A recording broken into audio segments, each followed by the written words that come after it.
All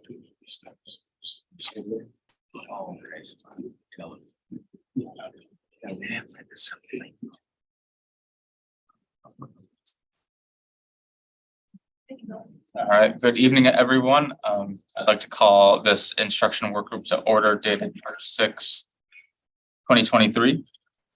First order of business. I move to approve the minutes from the instruction work group meeting dated January 9th, 2023. Second. Second board member Gomez Schmidt. All those in favor? Aye. Motion carries. And so our first item tonight, item 4.1, is a quick health services update. Nurse Carrie, are you with us?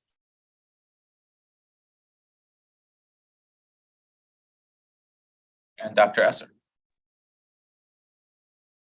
Sorry. Good evening, everyone. So in regards to COVID, we are averaging about 60 cases per week. We've been kind of at that pace for the last couple of months, so no big changes there. Our community continues to remain in the low transmission risk in regards to COVID. For influenza and RSV, those numbers have come down quite nicely. So we are kind of hopefully going to be coasting out and just kind of continuing or improving on the number of COVID cases that we're having. We are continuing all of our mitigation measures that we had in place so far this year. There haven't been any changes that have come forth from CDC, DHS, or Public Health Madison-Dane County. So we're continuing to do all of the things around COVID. But as I mentioned last time, there is the federal government has ended the emergency orders for COVID-19. And basically what that means is they are entering the funding stream for testing and vaccine. And so that is going to impact us. On April 30th, we will be ending our testing in schools program for MMSD. We do have plenty of home rapid antigen test kits. We actually just placed another order for about 1,000 or 4,000 rapid antigen test kits. So any staff member, family, anyone who's interested can get those from their health office. And we do have them out at many of our community events for people to take home as well. We are having 6 vaccine clinics coming up starting right before spring break. We're going to have 2 clinics at Toki and Jefferson. And then when we get back from spring break, we'll have 4 additional vaccine clinics. We will be offering the COVID vaccine amongst lots of other vaccines. There were some changes in the state guidelines around state mandated vaccines, which includes meningococcal vaccine, which is for 7th graders and 12th graders. And so that is going to impact our community. So we are going to be offering those vaccines and more. So we'll really be targeting our adolescent population, so our middle school and high school students, to encourage vaccination. So we have those 6 vaccine clinics planned coming up right around spring break, and they will end before May 11th, which is the ending of the funding stream for the COVID testing and vaccine. Other than that, we continue with our school-based health center planning and around there. And really nothing else has changed. We are anticipating maybe some changes in the guidelines with the ending of this, but we really haven't seen anything. We still have COVID. We still have a duty to report that to public health. And so we are continuing on with basically everything we've been doing already this year. And that's really my update. All right, thank you. Board member Vandermillen. Yes, do you anticipate that the COVID vaccine is going to be added for school children in the state as a required vaccine? Yeah, that did not come through. That was not as part, they just changed the vaccine requirements, and COVID is not a school mandated vaccine. Thank you. Mm-hmm. Any other board member? Oh, board member Muldrow. Yeah, before we stop testing and lose funding for vaccination, will you be able to kind of summarize for us the percentage of our students who are vaccinated at this point? Or kind of breaking down by grade level where we see the greatest amount of transmission. So you're saying we're seeing about 60 cases. Are those concentrated at our middle school, high school, elementary school level? Are they spread kind of evenly between those three areas? I would say they're spread very evenly, and they definitely happen in clusters. So families are testing positive together. So if you have a sibling at middle, elementary, and high, you're going to get one in each. Is kind of what we've been seeing. Is most often if one sibling is positive, the others end up being positive in a shorter period of time. We can get you that vaccine data. I think we sent it in an earlier board update, but we can get you some updated information in regards to vaccine. Thank you.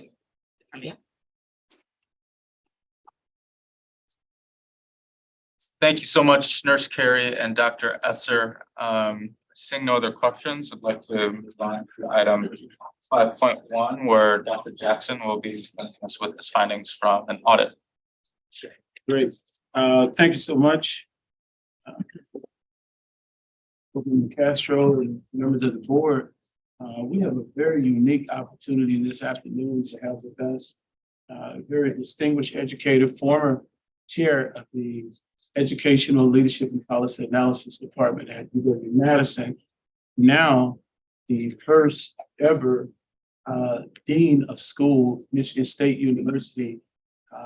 Too many accolades to really name tonight, but he's one of those individuals that we lost from UW that we are still reeling from the work that he has done internationally, nationally, statewide, and there at the university. But we're so happy to have him here tonight as we continue to talk about equity ourselves and how it's playing out. I had an opportunity to approach Dr. Jackson. He's doing this work, auditing work all over the country. So he came to us and said, hey, yes, I'd be more than happy to do it. And when you hear his unique way of gathering the information and hearing from our community, I think we're all going to be very pleased with this. And then what we do with it now, that we have the information in terms of real, true changes that need to come about. Without any further ado, I introduce to you now the Dean of Michigan State, first ever African-American that's talked about widely right now, Dr. Orlando Jackson. Thank you, Dr. Jenkins. I really appreciate the opportunity to be here with you. As he has shared, we started this discussion when I was at Wisconsin and Department Chair for the Education Leadership and Policy Analysis Department.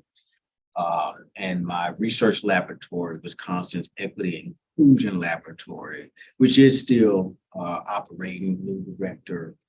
We started that work there and continue to support the work under new laboratory, Organizational Disparities Laboratory at Michigan State. One motivating factor is, from my perspective, engaging with Dr. Jenkins, is he shared, and as a member of the community, many of the challenges that were coming up in the school district as it relates to questions around access, equity, inclusion. Concurrently, we were also experiencing an accessibility issue during COVID, which just completely put us on a track that I don't think any of us had any idea would be emerging and will be for quite some time, understanding the fallout, the lost time, the disconnection, and all the dynamics that can play into belongingness that we lost, but now we realize is very, very important. But a key motivating factor for me then and now is that, any community that has a world-class college or school of education should see that as a partner in solving challenges that live on the ground, live in the community, and that as professors and individuals that have expertise that they can lend to those challenges, that we should be motivated to do so as our contribution to solving these challenges. Can you hit the next slide for me? So one more, please. And so the why that we came to terms with here was that there was a need to take a look at capture the temperature, climate in the community broadly defined that constitutes the Madison Metro School District.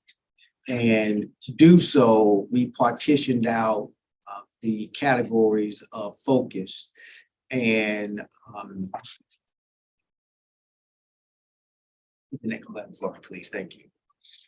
And those included really trying to understand where students were on the topic, family, teachers, those that need at the building level.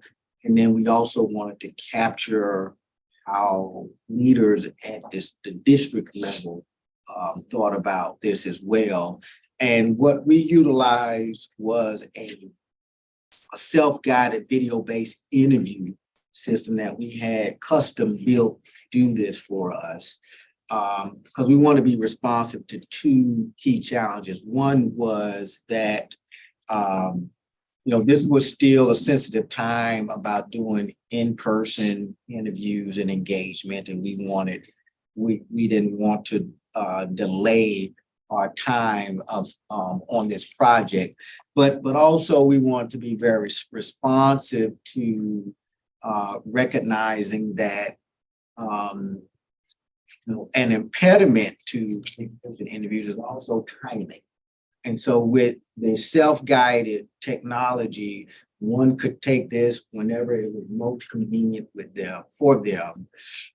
And we wanted to be able to do this at scale and do it in such a way that we could make it available to anyone who wanted to be involved and was comfortable being involved. And I'll put that last piece in there, comfortable. And so to be able to get the voices of 380 individuals might sound small if you think about this as a survey, but these are interviews where we've got approximately 45 minutes worth of interchange between each of these individuals, going fairly deeply into a set of questions. And this could take in a standard way close to a year or so to get this volume of data. And we were able to do it utilizing this technology fairly.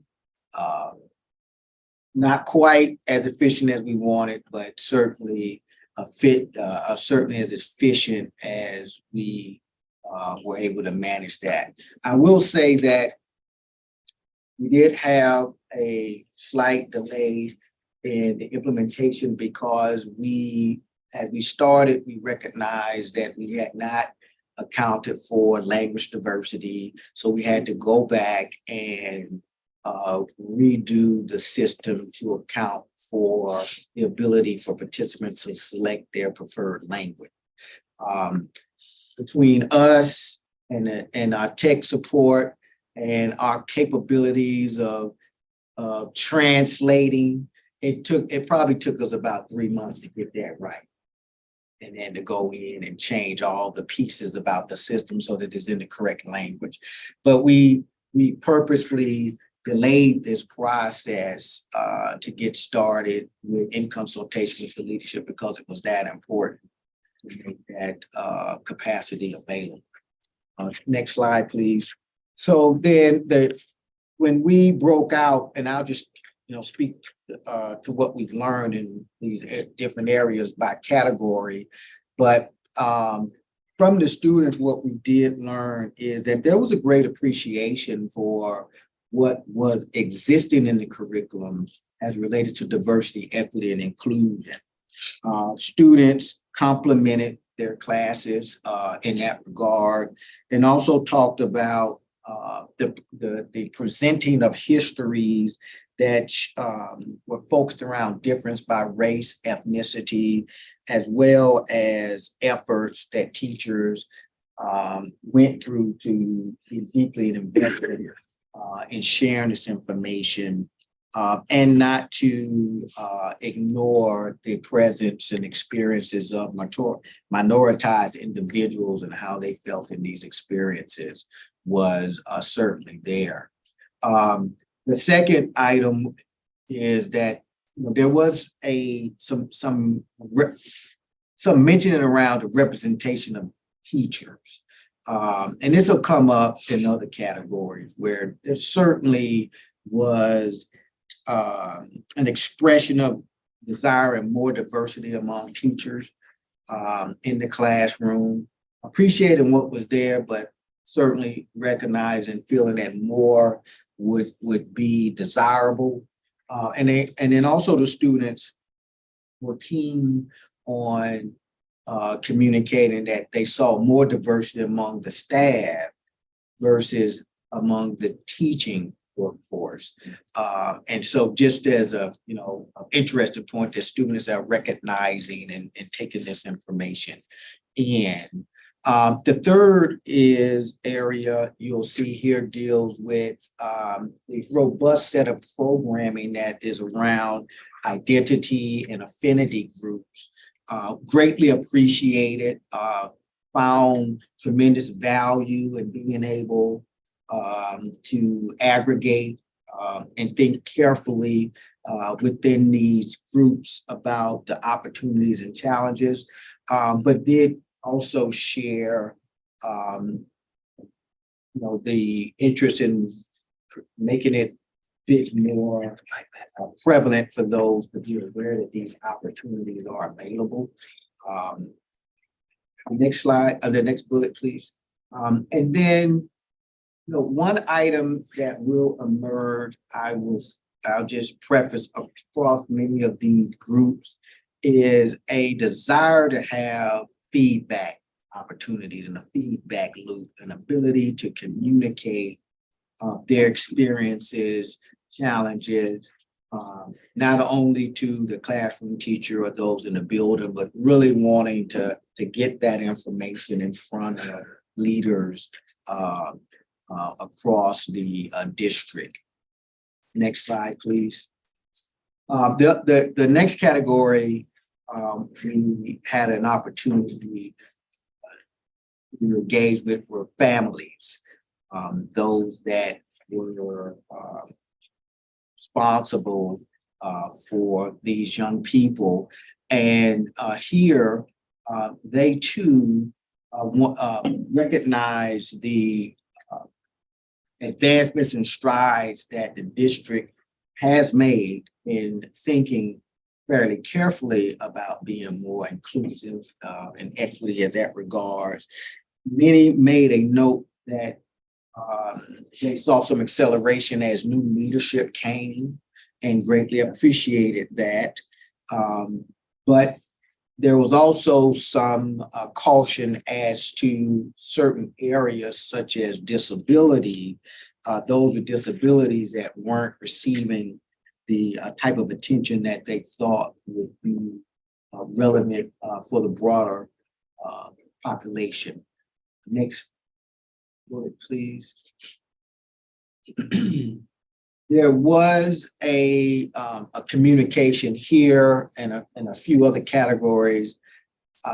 Certainly did not feel fully informed what the plan and strategy was for the school district in regards to focusing on DEI. They certainly, as I mentioned earlier, felt a greater presence, but did not feel that they knew where the school district was going, how committed it may be in this space. Next slide, next bullet, please.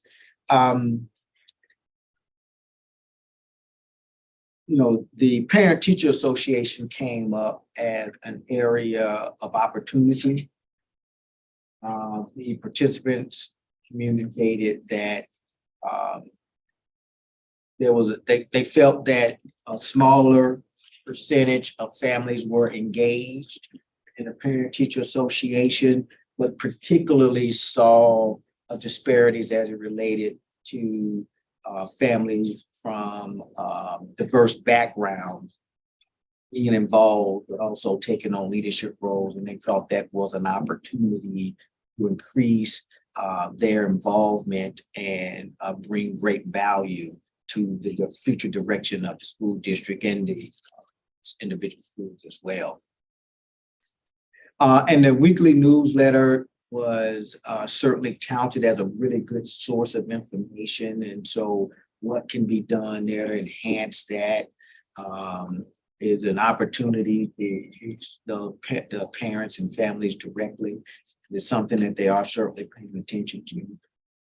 Next, and then here again, they did share just being unaware of efforts to diversify the teacher workforce among the families. It was also a source of question. What ways are the individual schools and the school district thinking about diversifying the teacher workforce? They just shared that they had very little exposure or understanding with that intent. Next slide. So from the teachers that engaged, they too showed appreciation for affinity group opportunity, saw value to be able to aggregate around important social markers. And the teachers also recognize that there has been an increased commitment to academic engagement of the students, and that they saw a decrease in expulsions of students of color, particularly Black and Hispanic students in recent times here. There was a question about commitment and focus to diversifying the teacher workforce among the teachers, and clearly having a commitment to see a greater focus around race, ethnicity as recruitment opportunities, potential acceleration of learning in the classroom. So certainly an area to consider that's come from the teachers here. Next bullet. And then the retention associated with among the teacher workforce emerged as well as an opportunity for the board and leadership to think carefully about how they want to manage that from an HR and retention strategy.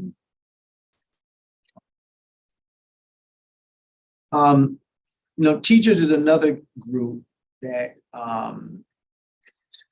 very interested in having a feedback loop that will channel up not only into their school that they work in, but into the district leadership, and just thinking ways that can be done effectively is something that they shared a great interest in. And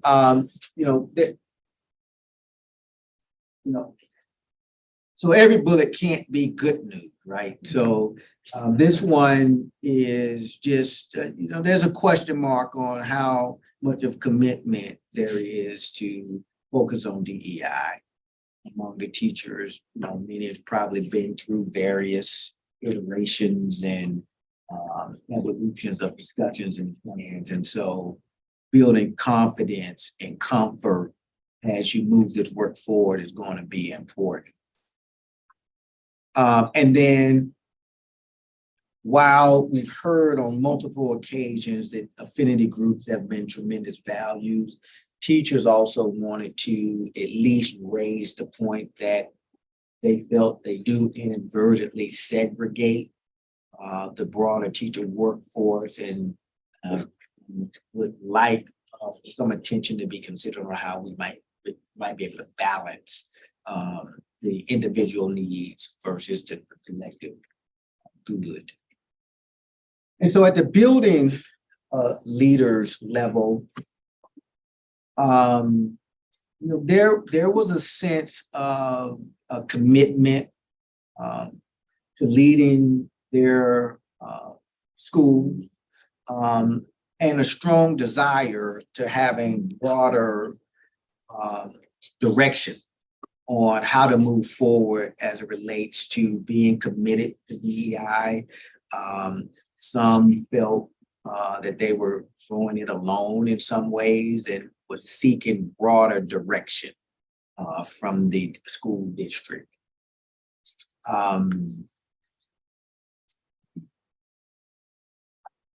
They also inquired about better directions on how to carry out the desire to diversify the teacher workforce, seeking strong partnerships from the school district on how to do that, whether that is just sort of leveraging strategies and tools, and but it's another area for opportunity. And then this is another group that is just really desiring to be engaged and providing feedback, open exchange of information as it relates to DEI. And many were aware of professional development programs, but did not feel that the ones in DEI were widely implemented, and saw this as an opportunity. So administrators that engaged this process at the district level did share that they saw an increase in the representation of leaders of color and saw some momentum there to commit to focusing on DEI across the school district, and did mention that from that perspective, there was an emphasis on racial composition, in that as the school district moves forward, to think about the other identities and how to get those marginalized groups engaged in the strategy plans as well. And then just a desire to have additional professional opportunities was important. Felt that the pandemic really changed a lot as it relates to how business is done, what needs were, the fact that in many ways, they were now dealing with a set of challenges that they had not had to deal with before, to accelerate the complexity of thinking about inclusion and belongingness, and just many individuals who went ignored in certain ways during the pandemic that might have not been the case if everyone was in person. So just something as a district to think about. And then they also shared that, a broad-based strategy or plan wasn't apparent at that level as well. So what we did note here is that when you look across these data, though, however, it is strong acknowledgement that there's some really good momentum and opportunities in place for the school district to really make advancements at the building level with all the constituents that we were able to communicate with. And that there was obvious progress that was seen across the board. Some might have wanted more, but they all uniformly thought that the needle was certainly moving in a positive direction. And each wanted to be more involved in the process, like increased interest in wanting to play a critical role in the future of the school district if it certainly wanted to go in this direction. So some of the specific recommendations for you to consider if desirable. One is, articulating an actual strategic plan that will allow all of your constituents to be able to align around goals and objectives, put it on the timeline, and everyone can be on the same page.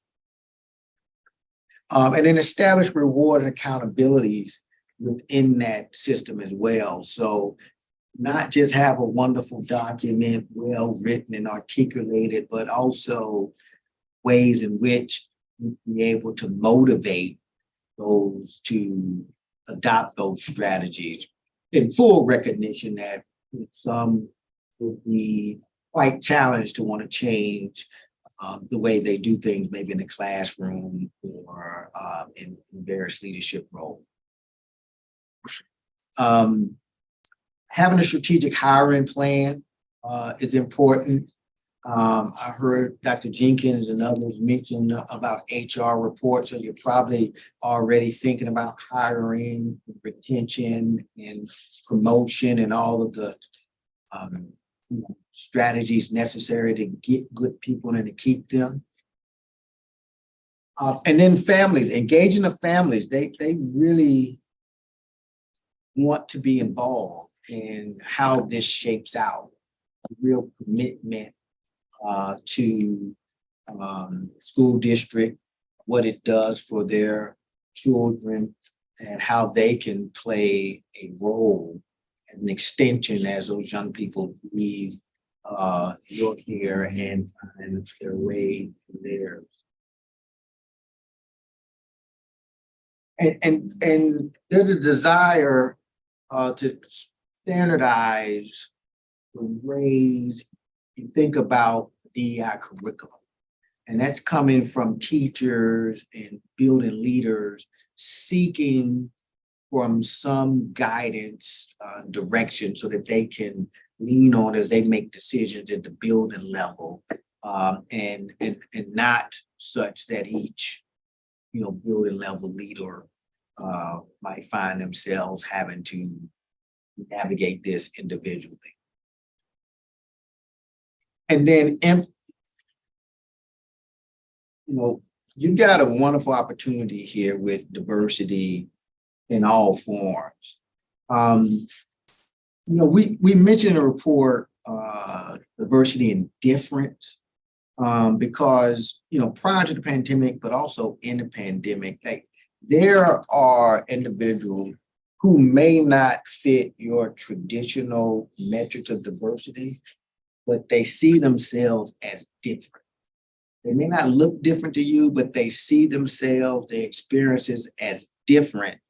And being able to support those individuals as they navigate through their experiences is a golden opportunity that has emerged. There are so many new vulnerable populations now who just feels that, might have felt neglected during our modified deliveries of education, might have been disengaged because they didn't have their friends or peer groups. And so this is just a golden opportunity to think not only around diversity, but difference. Anyone who might see their experiences themselves as different and requiring attention as well. And then, I think this is the last point, but there were enough individuals that we heard from that would like to have a feedback opportunity that makes it to the leaders of the school district, perhaps to the board, that they can be heard and be involved in any improvement process. Right. All right, and before board member questions, Dr. Jenkins, you want to wrap it up? Yeah, first of all, I just want to thank Dr. Jackson. He also brought his own two scholars over with his two children. I want to say thank you to them too for coming and just being at a board meeting. Well, but what I want to say is that the work that we've been doing and this report, I hope that you're finding that you have questions tonight. This building upon where we started, where we headed, right? And I just tell you, the work we do with central office administrators, trying to get that feedback, all this is called out in this report. The ICS work that we're doing, what we're doing with joint ventures, trying to hear our community, trying to hear from our students, and I really appreciated it. Board Member Pearson, you acknowledged that the follow piece with the students, the voices that we get. You're doing this, you're going out, having these community meetings. They really want not just feedback, opportunity to give you feedback. They don't want lip service. And this is what we're getting. That's been said, and it's also captured in these videos from the people in the community. I think that the investments that you've made in terms of the work that we're trying to do right now, thank you for it. And I think the community is going to thank you. But it's not easy work. Let me say that to everybody. It is not easy hearing the truth. He said that one bullet, it's not all nice. It's not all nice. And it shouldn't be. It's how the people are really feeling. They want the great part, I think, here. So many people want the right thing to happen. They're saying it, but they're saying, let me be a part of it. Let me give you feedback, work with us. We want to work with you. So I am so proud of Ms. Madison. I appreciate you, Dr. Jackson, going. And this totally represent our people, his work. We stayed over here because we wanted it to be transparent. You heard the thing come up about different. There's really a growing culture of individuals' difference, how they feel, okay? So thank you so much for this. I appreciate it, and I hope we can have some great questions. I know Dr. Jackson has to leave here in just a few, but any other questions we don't get to, we can come back. I think this is one of the things that we need to really pick up and talk about. It's right in alignment, the HR review as well. If we wanted to do the HR review, we have that done now. We have this done. Joint venture will be coming back to us. The work we're doing at ICS, all those things tie in together to say how we put the meat on the bone for the strategic plan itself. So just thank you, Tim. Thank you. Board Member Vandermolen. Yes, in regarding differences, how many students with disabilities were interviewed, if you know? I'd have to get that for you. Please do. And do you know how many special ed CC teachers were also? You know, we would, so to get the answer to that, we would have to,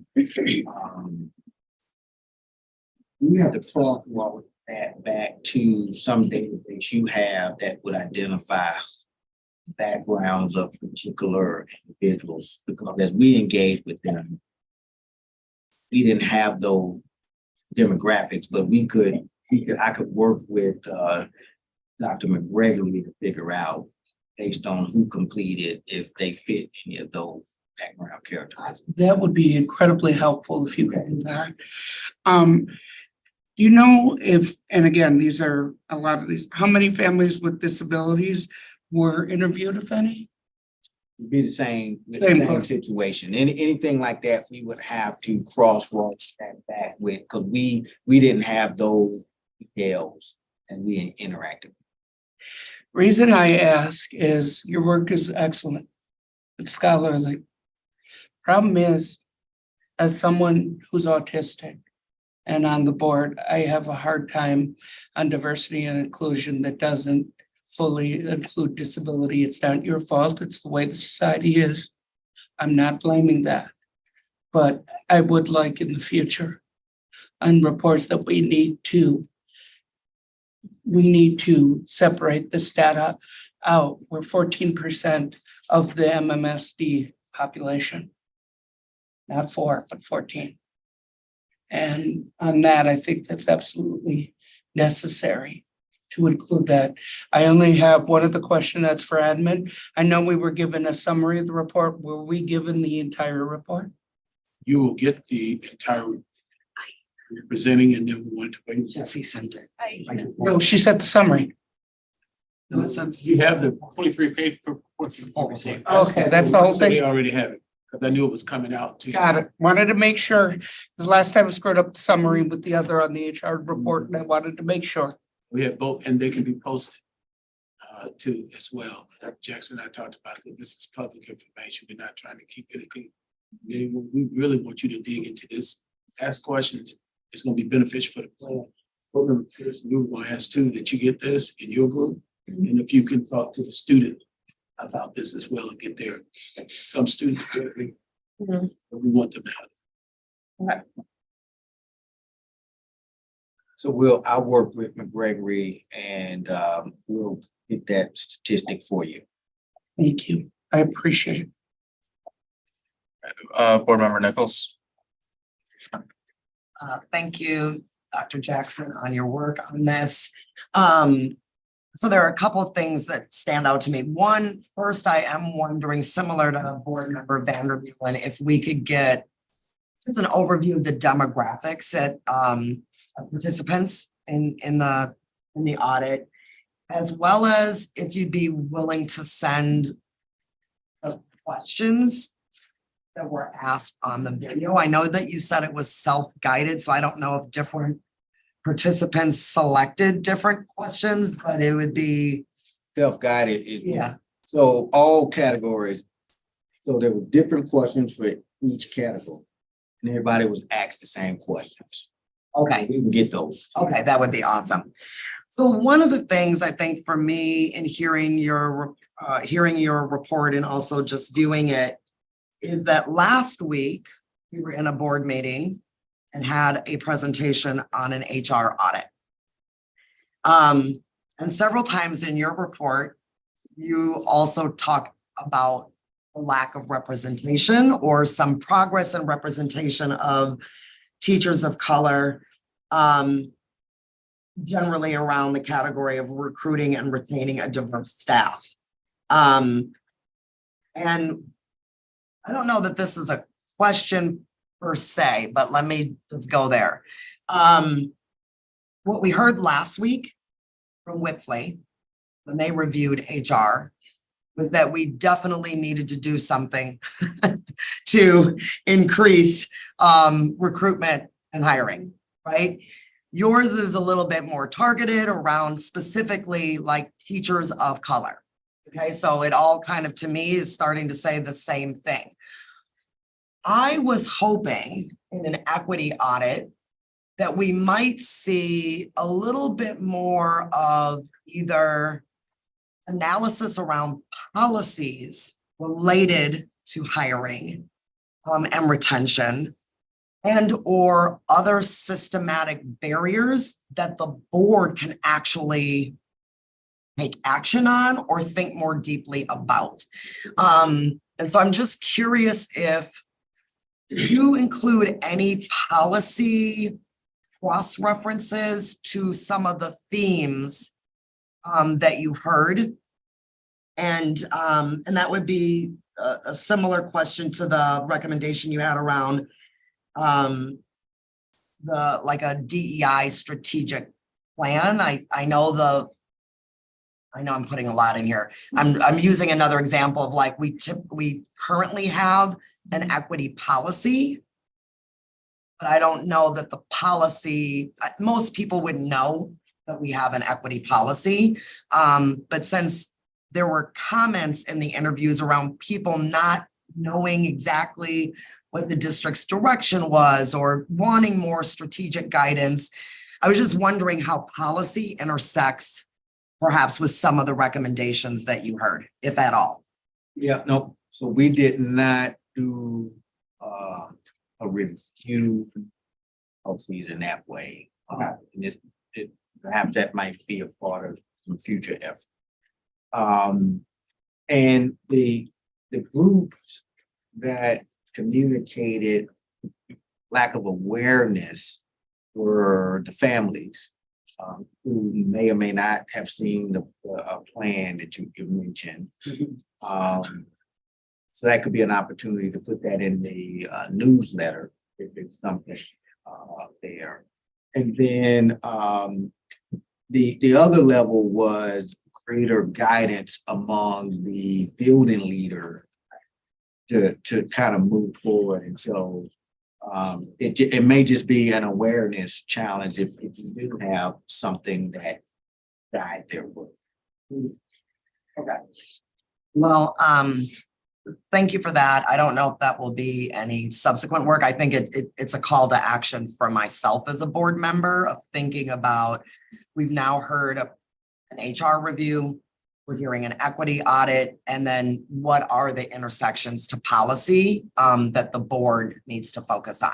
Yes, Dr. Jenkins. And that's why I mentioned bringing it all together, ICS. Dr. AJ Wilt, the new chair now in the ELPA department, Educational Leadership and Policy Analysis, had her meet with Chair Moldred. And we were talking about her book, talking about budgeting and with a framework for looking at not only just anti-racist, but equity and everything like that. So the next goal is to get her to come back and have more conversation with Chair Moldred and all of you to talk about how we can move forward, looking at policies around that and to work with ICS. But we're doing as the administration, we're going to bring forth suggestions for some policy work that you should consider as well. And other people are already engaged in it. Great. The last comment that I have, Dr. Jackson, is more of a request. Just based on your experience and credentials in the field, I would be humbled if you would send the board through Dr. Jenkins or Dr. McGregory, any resources that you have around school boards being more focused on equitable funding allocation.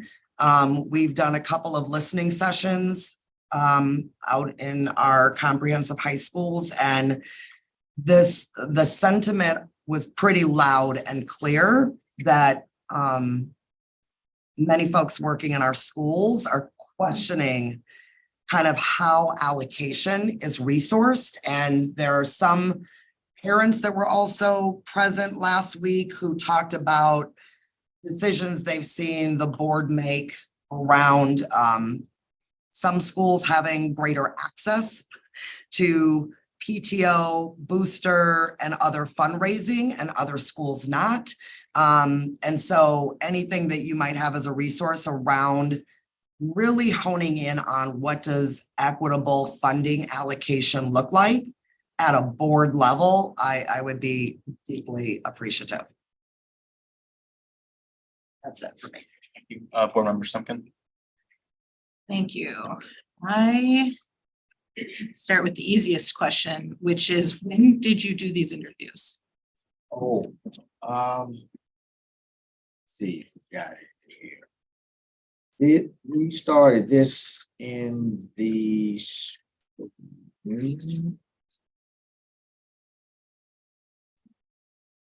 Been a while, I'm sorry.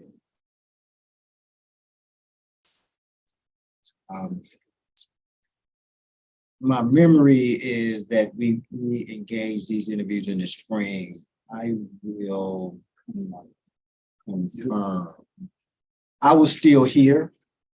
So that would have been the spring semester of 21, wasn't it? 21. Okay. It was 22. Yes, sorry. No, that's great. That gives me some perspective on what may have grown and changed in those last 2 years. So that's really helpful to hear. I'm wondering if we can use this as a starting place for really looking longitudinally at in this area across the district. And so in order to do that, I'm wondering first, is there an opportunity, if the board desired to do that, to contract with you again in maybe 3 to 5 years and look at change with throughout that time period? I'm happy to have a conversation with you about that. Okay. Sure. Another question I have is, you've provided a lot of narrative, and I understand that that's probably the most accessible way to summarize the interviews. I'm wondering if you have data behind the narratives. What I'm looking for is, as we've gotten this feedback from all these different groups, I'd be interested to know how prevalent some of those key points were among the people you were talking to. So if, 51% of parents, indicated one of your bullet points, I'd love to have that data so that we can see how strong those needs are. Is that available? I will confirm. The team that helped engage with that is still here in the lab. We've got the transcript data, which is what we use to do the analysis, and I will find out. Let me explore that answer to you. It may not be in a format like that. I mean, you could provide whatever you can come up with that would help add another dimension to your report for me. Okay, so we human subject approval would not release all the transcripts because I don't want the someone might be able transcripts. to determine who Yeah. the person is, but I will see what we have that might be useful. I'm really just talking about data, with any of the transcripts at all, so that would be. Yeah, well, that's kind of the data in this scenario, but I'll see if we've got some intermediate. Numbers. It may not be numbers. Okay, These are interviews, it's not surveys, yeah. Okay, right? whatever you can come up with, if you can, that would be appreciated. Okay. My other questions are really connected to what Member Nichols asked, which is, we have you here. There's a couple of other ways I'm wondering if you can share your expertise with us. One is you were talking about standardized DEI curriculum. If there are examples of that work through, all classes, all levels, different schools, I would love to receive some resources around that. Make sure that we have, what's available, that's quality that's out there. I'm also wondering, you had talked about university partnerships and resources and using the university as a resource for us and a source of strength. And if you have suggestions around that, I'd like to know this. Yeah, I would argue, and Dr. Jenkins has been really good at this, is building relationships with the faculty that have expertise and expressing the interest of working together. Because in many cases, they may be the world leader on a topic and never share that with you. And that's a shame. Share a city, and you've got to read the book to learn, how to implement that locally. So that's a flaw we have between universities and school.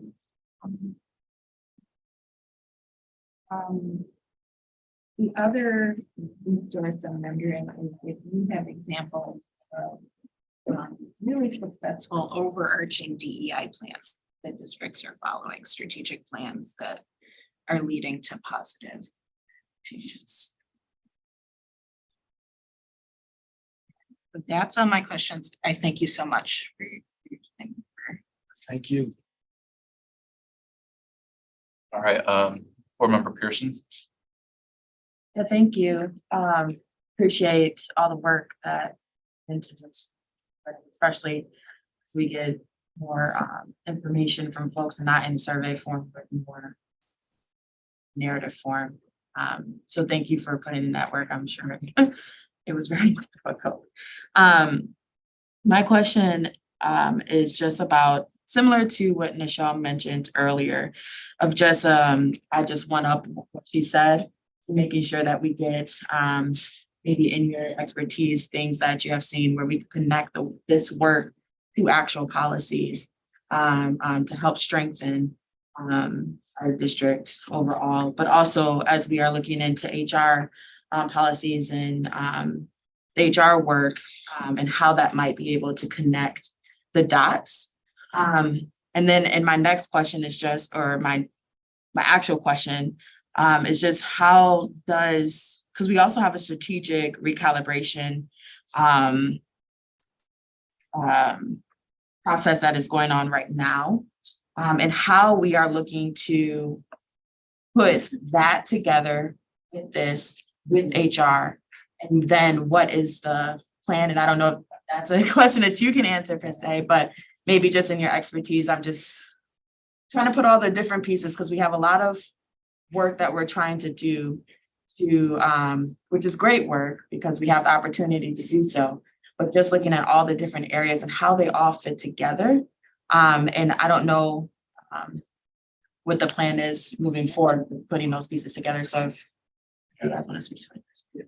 I could just tell you, just like I introduced it in the beginning, this is all of it. That was a great question. For Simkin in terms of when did this all start, right? But we were just coming into it, just what you're asking now. We talked about day one, we had all of these things. How do we bring them together? But we're finally between many things, civil venture, ICES, doing this, doing the HR report. So as we get all this information in and try to put together the plan moving forward, the work continue. All those people on the back wall over there, that's who's doing this work. The associate SUs, all the curriculum, all the different people who are out there.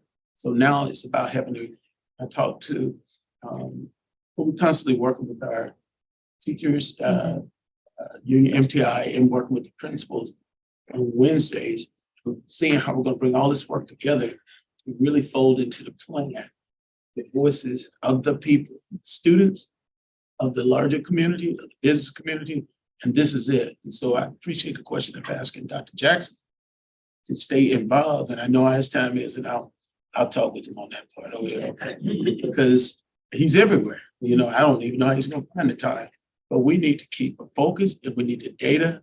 What does the data say?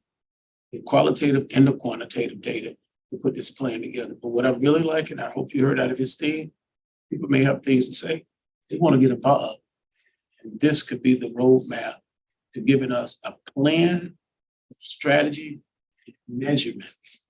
The pandemic slowed everybody down, but we're emerging from that now. Now is the time. So I'm just very hopeful we can continue to collaborate with this. There'll be one other thing coming, as I mentioned earlier, Dr. AJ Weldon, that conversation and what she's doing in her work. It's going to get to a lot of this, what we're talking about, and other individuals who may be able to give you their time as well. I hope that answers. Yeah, it did. I think for me, it's just also looking at it as a board member perspective, right? A lot of this information is good data for us to know where we're at, the district as all of us together. But I think for me also, it's like a lot of this work will be done in the administration level, right? Gonna be the heavy lift. But then how are we utilizing the board then to make sure that we can support that? So it would be great to kind of hear like with some of this that is here, and I haven't been able to read the full report. We got it at 4 p.m. So, but just how we are able to maybe position ourselves as a board to support the work. And I don't know if it's either of you can answer, both of you can answer, it'd be great. Yeah, definitely. But let me just say this, no, not just the administrative level. This is going to have policy. So our recommendation and hope that we're going to work together, board and the administration in the community. We sometimes forget the community, the students, their voices. So this has got to be all in. It can't be put on the board to do, can't be put on the administration.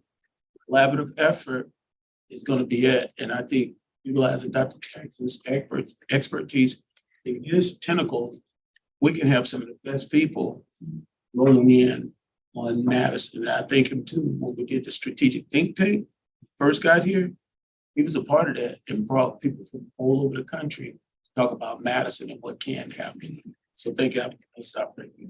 It's a great question. I mean, you got a golden opportunity. You got data across all your critical constituents. You got Doesn't include the disabled, that's not a critical constituent. I'm sorry. Board member, Yeah, Vanderbilt, when you're in the. We'll queue, and I feel verify. like some comments are being taken out of context. Yeah, no, we will verify the percentage and get that information to you. I did not mean to be rude. I apologize, Chair. No, it was taken not in that way, but you got information that certainly puts you in a strong position to recognize you got broad interest being engaged. And if you can utilize and harness that, you have a much better opportunity to your goal. when I mentioned the triangulation, that's the part of a joint venture. You will, Board Member Nichols, have the representation of our families and our students who may be receiving services into all the areas. That's why we wanted to get everybody involved. And Dr. Jackson hasn't talked to joint venture at all. And we wanted to keep that separate and see how we triangulate this information to get all the voices from our communities, what they're saying. So no, not one audit may capture everything, but you're gonna begin to see themes across. And so I do appreciate you lifting that, Board Member Nichols, to make sure that we're out there. What did I say? Nichols. Vanderbilt, I got it. I'm sorry. So yeah, Vanderbilt, looking at, but likewise, when we talk about difference, you remember when he mentioned that in his report, because there's a growing culture, different. However, the individual may look, it's not who you think it is, and they will let you know how they identify and what are their issues, be it access or whatever. So I appreciate you really lifting that point in too. Just my last question, sorry, Nikki. No, I cut you off. I apologize. The last question is just budgetary. I know that you did some really great work at UW, and had a lot of good movement. After I was a student. I wish it would happen when I was a student. Like, I would have been really happy. But anyways, sometimes, like, what in your, you don't have to be precise, it's just kind of a hypothetical question, or what you have seen in your expertise. What does it usually cost to be able to, or what you have seen costs, to really implement a good DEI curriculum, as you mentioned, and or program or process for districts, or you probably have seen it more at the university level, but I guess just ballparks and things like that.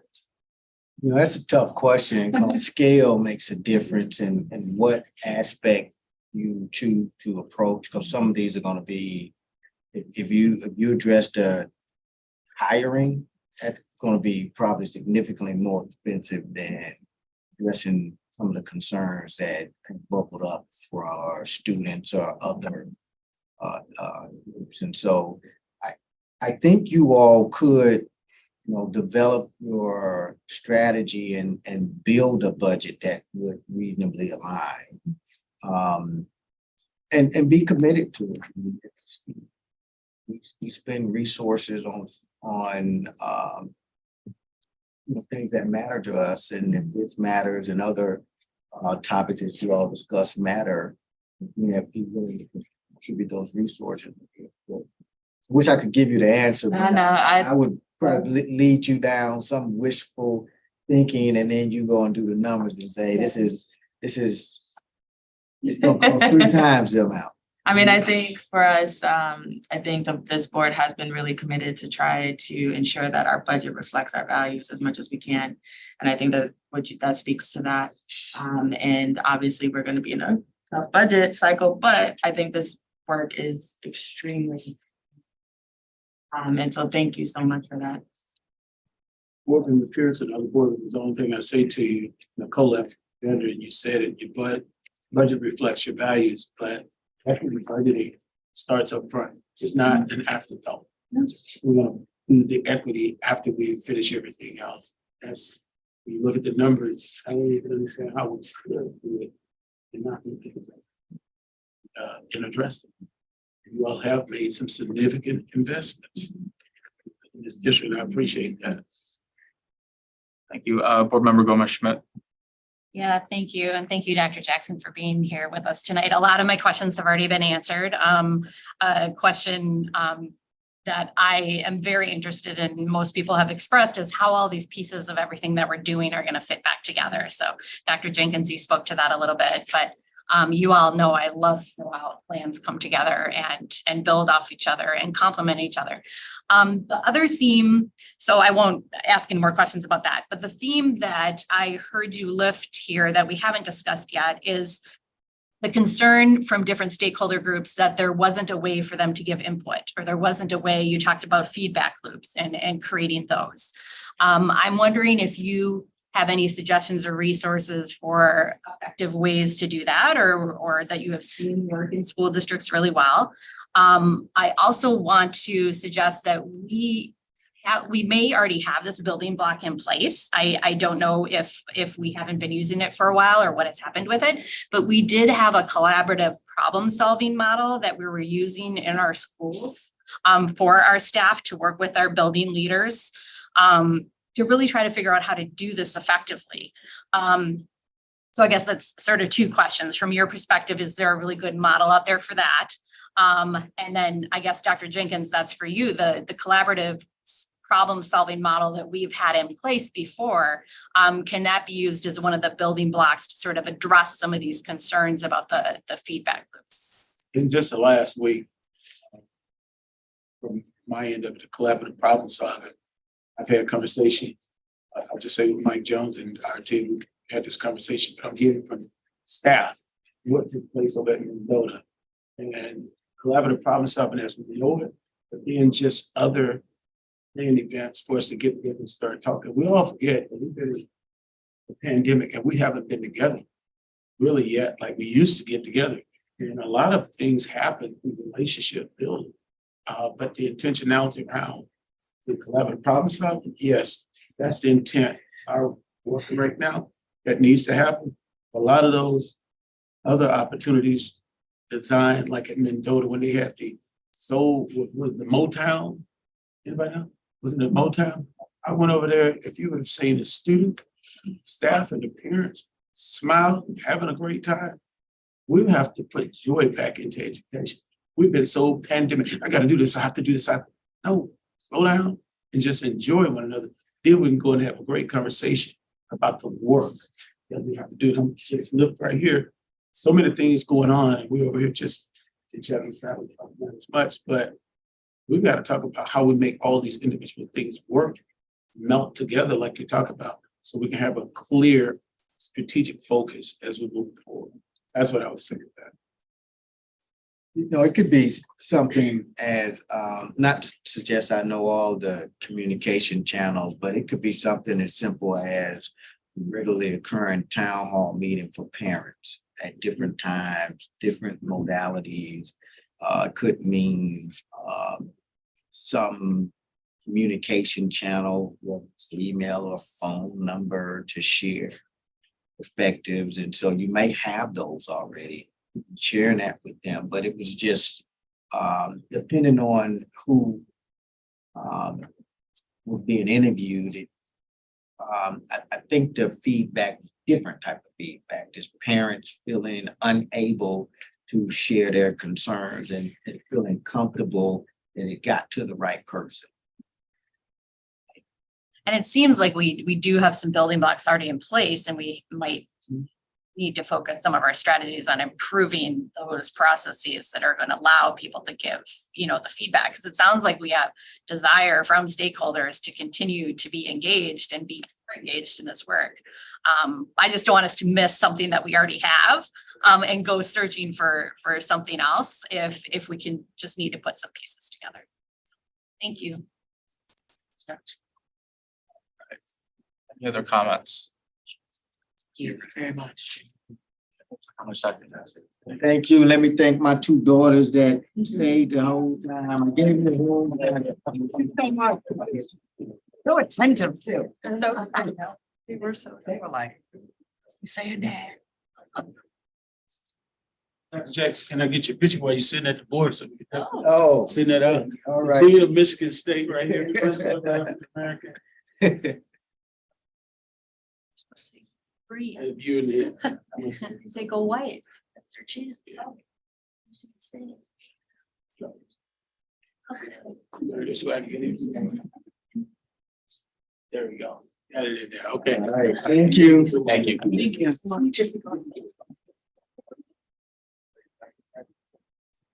I'll be right back. All right, and now moving on to item 6.1, we'll have a discussion update about the middle school biliteracy material adoption. This discussion will be led by Kaylee Jackson and Dr. Angie Hicks. Nancy, if you do fast forward to that slide, please.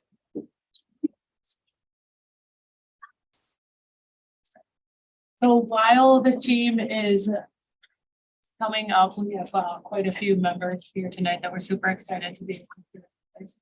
I'll just kind of set up what we are going to be discussing tonight. I'll move out of the way so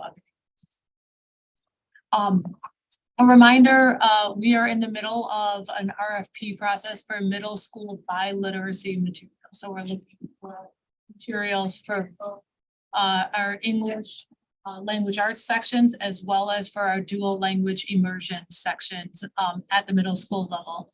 We came to you last month to provide an update around where we are, and we are getting closer to bringing forth a recommendation. Tonight was to provide more information to the board that also brings some of those that have been involved in the process, their voice to the table, so that you can hear from them as well. In order to have enough information for you to make an informed decision next month when we bring for under consent. We'll come back to you in April again with one last opportunity to share probably where Dr. Jenkins is with that recommendation, have a collaborative discussion before the vote at the end of it.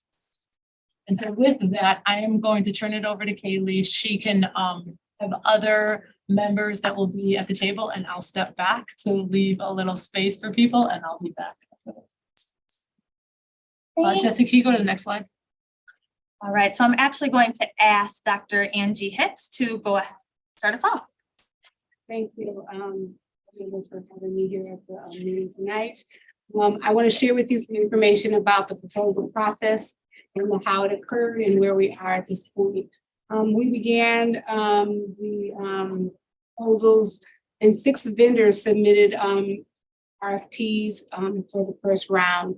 We opened it up to a second proposal for biliteracy specifically because we only had one proposal at the biliteracy level. During the selection process and focusing on the RFP for English only, we calibrated across all of the evaluation committee work. We engaged in virtual vendor, presentations, examined student and staff and family community feedback, as well as voted for our top 3 vendor proposals and drafted executive summaries of those 3. And those 3 proposals that were accepted were Open Up, McGraw Hill, and Status. Then again, as I said earlier, we opened it up for biliteracy as we only had one proposal, and that same vendor submitted a proposal again for biliteracy only. We again calibrated on the parameters of the recommendation, brainstormed and conducted a strengths, weakness, and opportunities and threats analysis about the viable options and drafted recommendations for our work. Next slide, please. Now we will share voices from the field who are part of this process and share some of their experiences and insight of the work. We will start off with Andrea Mazzarelli. Hi, I'm Andrea Mazzarelli. I am a 8th grade teacher. I was on the board, I was on the evaluation committee and selection committee. And I'm also the MTI rep that was on part of the committee. There was a wide range of roles that all came a part of the evaluation committee, including every single middle school was represented, a part of the evaluation committee. And should I keep going or? Okay, sorry. There we go. We Thank just you. wanted you to show up and just want. Oh, that's okay. I don't need to. See you on the live stream. Okay. So there was, all the schools were represented with a wide range of roles from DLI through English teachers, coaches, principals. And from the evaluation committee, we voted on members to come and join and be a wide range of selection to be on the selection committee as well, who then worked on the executive summaries and dug more deep into it. So I'm looking forward to working together with the C&I department on implementing whichever curriculum you guys choose and the PD for the upcoming years with it. Next, thank you. Next we'll move on to Dr. Nancy Mulfinter to speak how the materials are in support of our scholars with IEPs. Thank you, Dr. Hicks, and good evening, everyone. And I can say that I know that our scholars with an IEP or 504 plan were well represented on the selection committee. And so I think you're going to hear from one of those members shortly. We also had our assistant director of student services at the middle school level, Dr. Jan Chenoweth. She was unable to be here, so I just agreed to share just a couple quick things about what I know those folks and the rest of the selection committee were looking for in curricula that was narrowed down to be among the top choices, and that would be looking for application of principles of universal design for learning. So ensuring that there were multiple types of learning activities involved, as well as scaffolds, so that scholars could have materials presented, content and concepts more specifically presented more than once in multiple ways, and that the extensions in the curricula were available. I'm also gonna just put in a plug for representing our advanced learners. So we really want to choose curricula that offers multiple ways of learning, multiple learning activities, scaffolds built in for teachers to be able to draw from, so that our general educators and our special educators can work together just to make sure that all of our scholars continue to learn. I would also say that the committee, I know, was looking for progress monitoring that's regular and meaningful to make sure that if a scholar doesn't quite catch on to a concept or needs to move further with that concept, that they have the opportunities to do that. Thank you, Dr. Mulfinter. And now Ms. Janelle Jeter Smiley. I'm Janelle Jeter Smiley. I am a 7th grade special education teacher at Tilton Middle School. I was both part of the evaluation committee and the selection committee. And I think part of our role was to ensure that we had high expectations for every vendor that was presented to us, and that we kept high expectations for all students at the forefront of all of our decision making, and that every vendor that we evaluated had that rigor and those high expectations for all students. So even with the scaffolds, even with those pieces that were put into place, that we still had high expectations and just high quality material for all students, and to ensure that that was presented for all students. Thank you, Jeter Smiley. The next slide, please.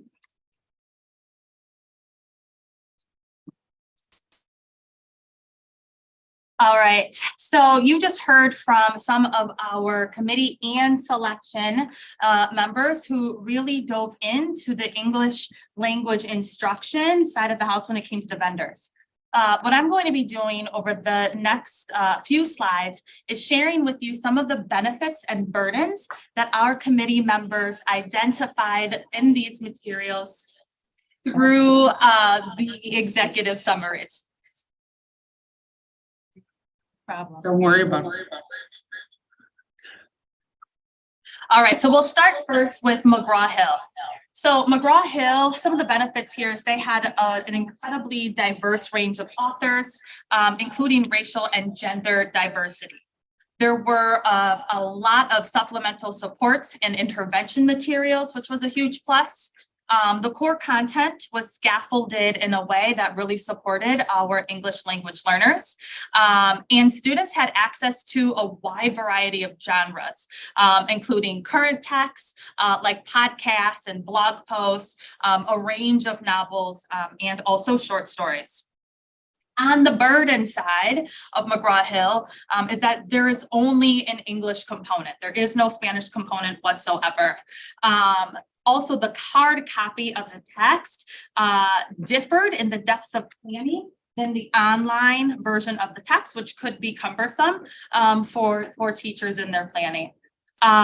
We also, because this material is so rich in its scaffolds and in its resources, it would take quite a bit of professional learning and quite a bit of time in order to really utilize all of these resources, or even some of these resources effectively, right? Because it'll be like, wow, lots of stuff. What do I do? And then the scaffolded resources were available only online and were not in print. Next slide, please, Jessie.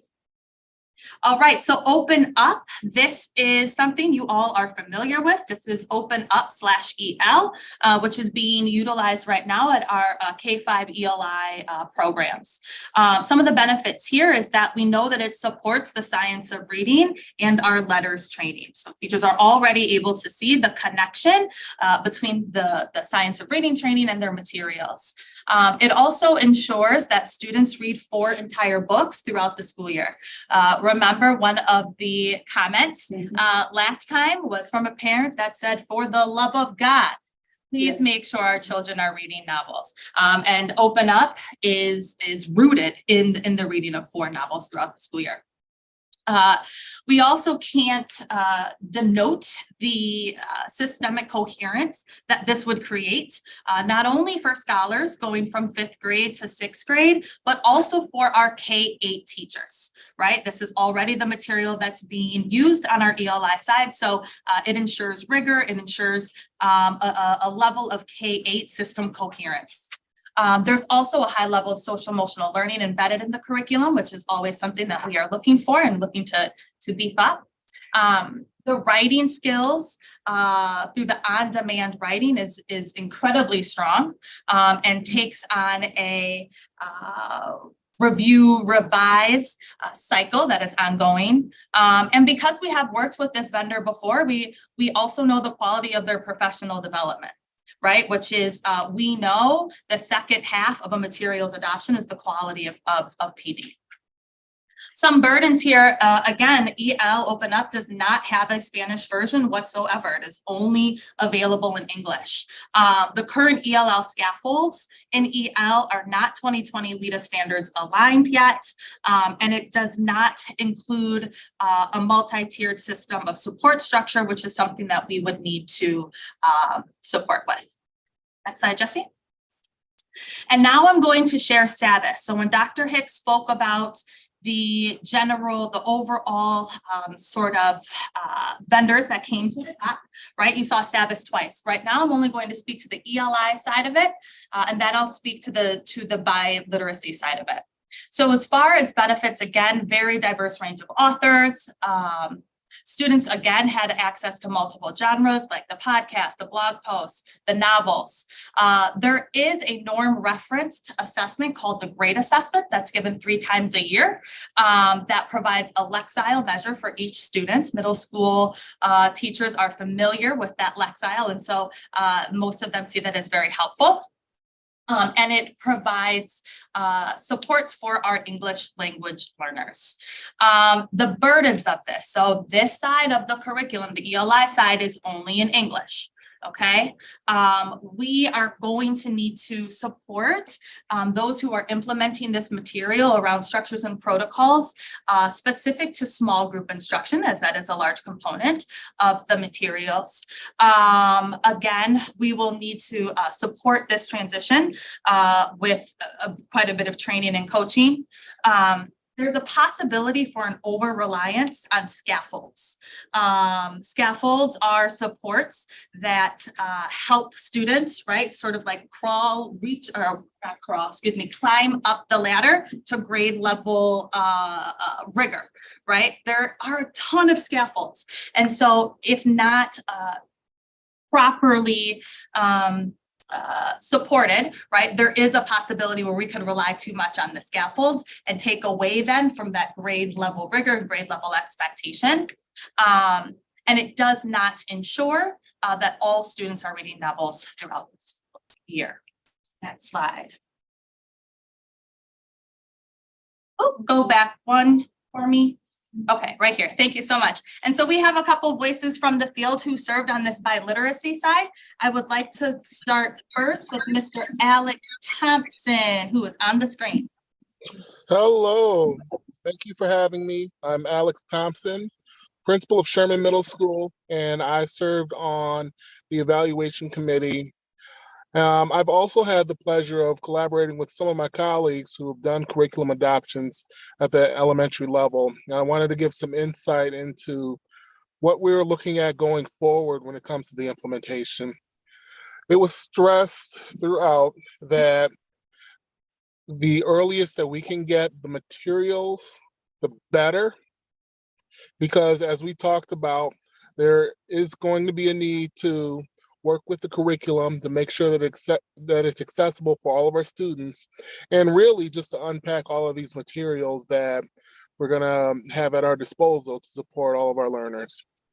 And so with that being said, I know that we've got several proposals on the table. We also have our commitment to supporting literacy, learning, and instruction throughout our school district. And we're also looking at a couple of different avenues of how we can support ELA instruction. And so it's going to be a tall task. I can't emphasize enough the professional development piece that's going to be associated with it, and any support that we can garner to help us implement it will go pay dividends on the back end. Thank you so much, Mr. Thompson. Nicolette Torres. Hi, my name is Nicolette Torres, and I'm an 8th and 7th grade DLI teacher at Sherman Middle School. I served in the evaluation committee, the selection committee, and the biliteracy recommendation committee. Historically, DLI programs have often felt like they exist in a bubble with almost non-existing opportunities for collaboration with other teachers. I would like to stress the importance of having a curriculum that allows our DLI teachers across the district to collaborate with other grade level teachers in order to offer high quality instruction to every student in MMSD as they deserve. Thank you. Thank you, Nicolette. And lastly, Ashley Renke. Hello, my name is Ashley Ranke. I am a 6th and 7th grade humanities DLI teacher at Senate Middle School. Go Stars. I served on the evaluation and selection committee. The evaluation committee for the first session with all of the vendors, and then the evaluation and selection committee during the second RFP for the biliteracy materials, and we paid special attention to the EL scaffolds and supports, as well as ensuring that that the curriculum was designed in a way to provide access to grade level content while supporting students where they are. Thank you. Well, thank you. And just a huge thank you to everybody who came tonight to speak, and also for your participation in the committee work, as it was not a little amount of work. It was a lot amount of work. So we just appreciate your time and your commitment to the work. And Appreciate it. Thank you so much. we are not done. So I've got one more slide for us all, and then we'll go into questions. All right, so remember, the SAVIS also had a bilingual component, right? And so the people you just heard from looked into that material. So in addition to all of the benefits that we already spoke about was 2 slides ago, we also have a couple more. So first, we've got online access to text in Spanish. And we're also positioned with SAVIS to do some co-creation, if you will, alongside them. And so one of the benefits here is that we will have an ability to direct the work in co-planning and implementation of SAVIS in this biliteracy curriculum. some of the burdens here is that there's a text help translation tool that does not have all of the nuances of the Spanish language as we would like to see it. So that is an area of growth. The vendor also does not have a full 6-8 bilingual curriculum, okay? So there are English materials, and then there are Spanish materials, and then met in the middle is the biliteracy, right? That part is not fully created yet. However, we have been exploring alongside SAVIS ways in which we could make sure that that creation happens in a timely manner, which on the benefit is we get to direct that work for this school district. And then so again, another burden of that is that it is going to require additional time of central office staff in order to come to that biliteracy curriculum. Final slide, Jessie. Okay, I get to wrap it up. So we will continue to support our leaders to implement best practices. This includes things like giving teachers, the time to co-plan and then teach and reflect and adjust and engaging in that loop, working with our MTI partners to co-create the district implementation plan, and then meet with SAVAS to solidify our bilingual curriculum planning. And then we will be bringing the superintendent recommendation to the BEO in April. All right. Well, we will open it up. Dr. Jenkins, did you want to say something? Yeah, I just want to make sure I highlight the part about SAVIS in terms of the 6 to 8. Just looking around the country and think about 6 to 8, we start talking about the literacy piece. It is a tough piece for curriculum wise. And when we start talking about co-created and directed, I want to make that very clear to everyone. That is some tough work that we're going to engage in, and even adopting textbook stuff work. It's a lot of extra work. I just want to make sure that you know that. I appreciate the staff and the meeting overnight. Dr. McGregor and I had a chance to just, continue to meet with our staff and listen to them. The elementary was one thing, at the middle school it's going to be another thing. And just very supportive of what our staff is bringing, but they had conversation that should have been videoed the other night. It's coming as complex now as the elementary portion. You heard from the staff. You have single, where a person may be recruited out of the country coming here, and there's just some cultural things that we have to do, right? And they're the only one in that particular school. This was lifted the other night from the teachers. That is a challenge. I just want you to know we have challenges, great opportunities that outweigh the challenges, but there will be challenges, won't be as small cell as being in the elementary where you have multiple people at the grade level who could teach that. In a middle school, it gets a little different, but I really appreciate the work that you all have done.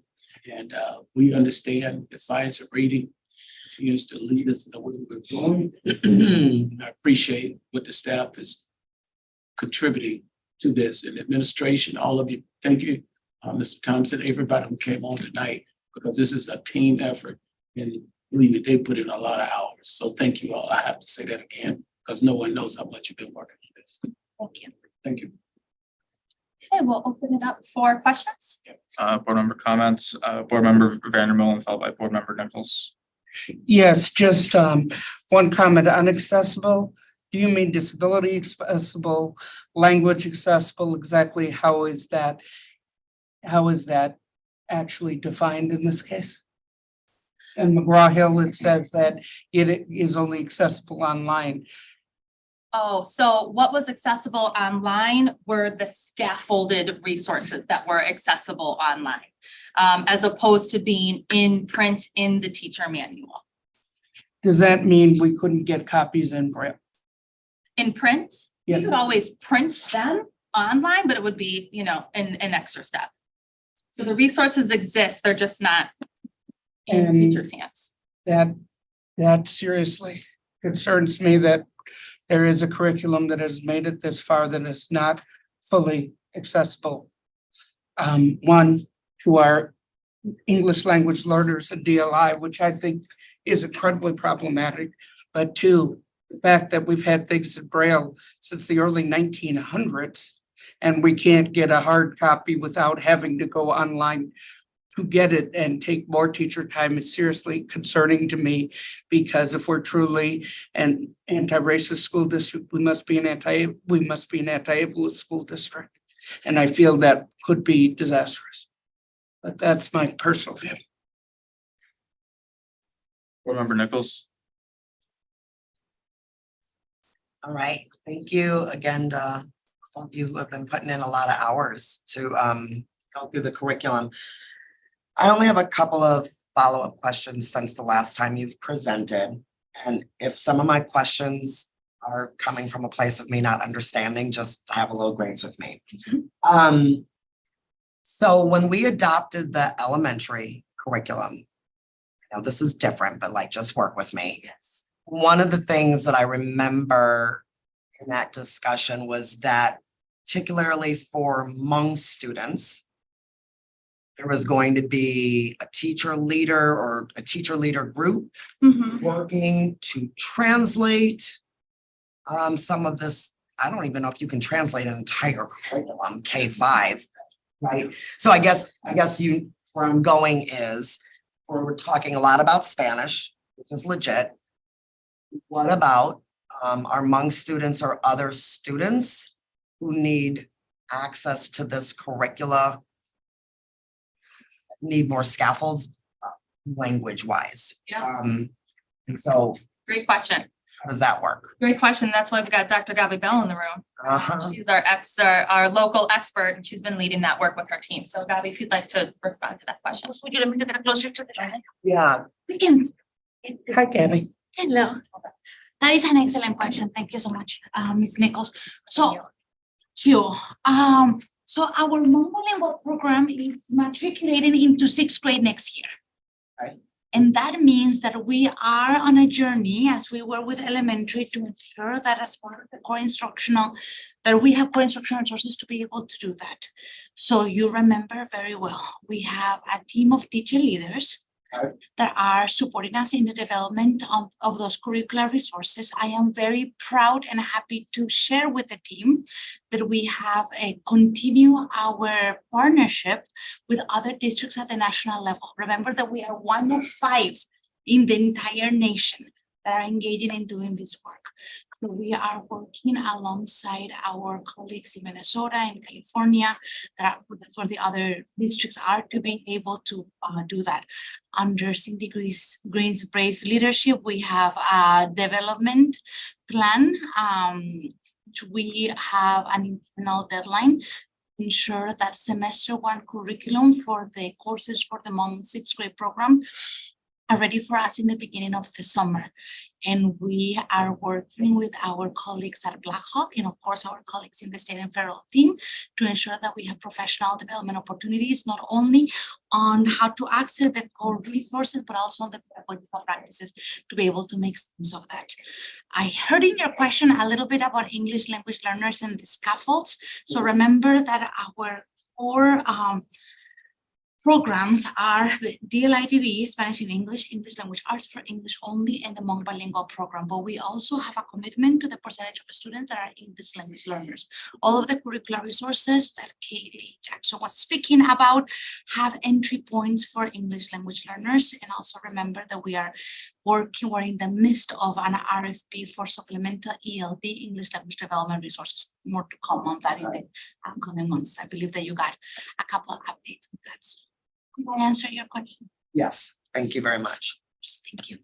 I do have another question, which is I'm thinking about another group of our students who, at least when I was a mom district, would oftentimes use Read 180. I don't know if we're still using Read 180, but we're not. Okay. So if we're not using Read 180, I guess, can you talk to me about how students who have a Lexile score pretty significantly below, like what are some of the interventions or supports that they're provided? Not just the scaffolds built into the curricula, but like, what is our strategy at the middle school level to support those readers? I know that's beyond the curricula, but I'm trying to see the whole picture. And I'll actually ask if one of our middle school teachers wants to respond to that first, and then I'll take it from there. Ashley, how do you feel? I will. Okay. Best. So the SST is a place where we can bring students that we have questions or concerns about. But then there's also the reading interventionists at the school that when we do baseline assessments at the beginning of the year and middle of the year, students that whose test scores show a Lexile that's significantly below. The reading interventionist then works with the language arts teacher as well as with the student. And we have a program. It's a computerized program that's called Lexia Power Up. Okay. And Lexia Power Up's a pretty cool program because it is independent. A student can work on it alone, but also it flags if a student attempts a lesson twice and is unsuccessful in that lesson, the teacher is alerted, the reading interventionist, so that small group discussion, one-on-one help can be provided on whatever that skill is. So we do have a program in place. I guess I can ask if that's continuing to next year, but that's what we have right now. Could I add on that? Oh, you want to go ahead? Yeah, please, get on a laptop, please. Yeah. Yes. We want the world to be able to hear you. All right, some of these programs, we looked at it when we did our executive reviews, and some have them based in. Like Savis has a iLit 20 where they monitor beginning, middle, and end, and it sounds like it's like iReady where they place them in between. The McGraw-Hill was connected, Janelle, wasn't it? Like Read 180 and other reading interventions as well that they have within their programs. But Open Up, we would have to continue what we're doing with all the programs, whether it's Sunday interventions or whatever the school deems best. Yeah, I think we have different programs that we have access to. So we still have Rewards, which is a reading-based intervention. We have Sunday, we have Edmark. So we have access to targeted interventions for like Read 180 was a targeted intervention. And we continue to have access to targeted interventions for students that need it. Okay, so Janelle, if you don't mind, since you're there, just help me understand a little bit. So if I'm a student who needs intervention, I'm doing intervention for a while, how do I also benefit from a new curriculum adoption and all the cool new novels and books? Like how does that happen? Ideally.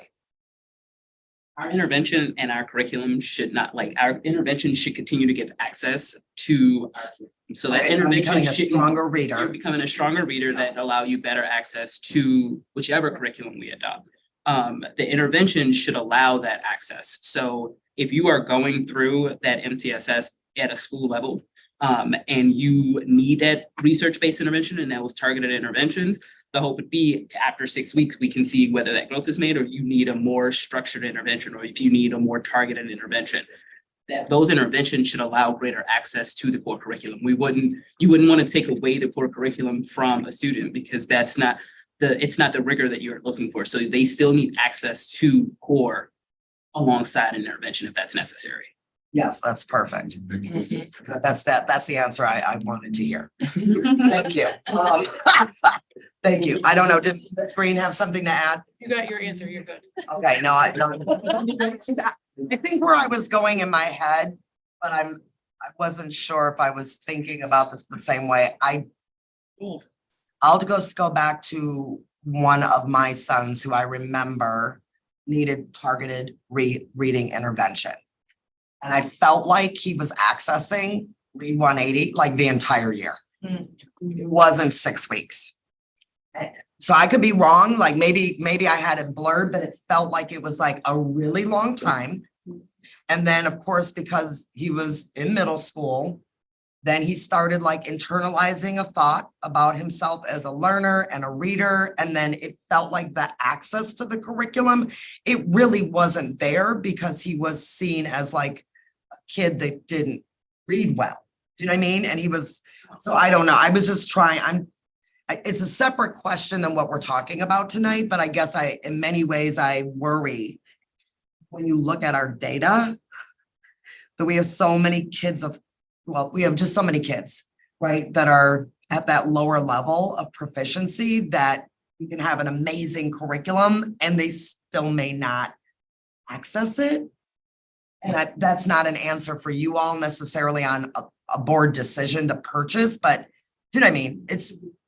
Go ahead. And I would just like to add that materials don't make the learning grow. It's the instruction that occurs, the strong, high quality instruction that really moves the needle. And so it doesn't matter what resources we have, it's not the resources that are going to make it work. It's the adult moves and actions that teachers do that leverage the learning. So I just wanted to put that.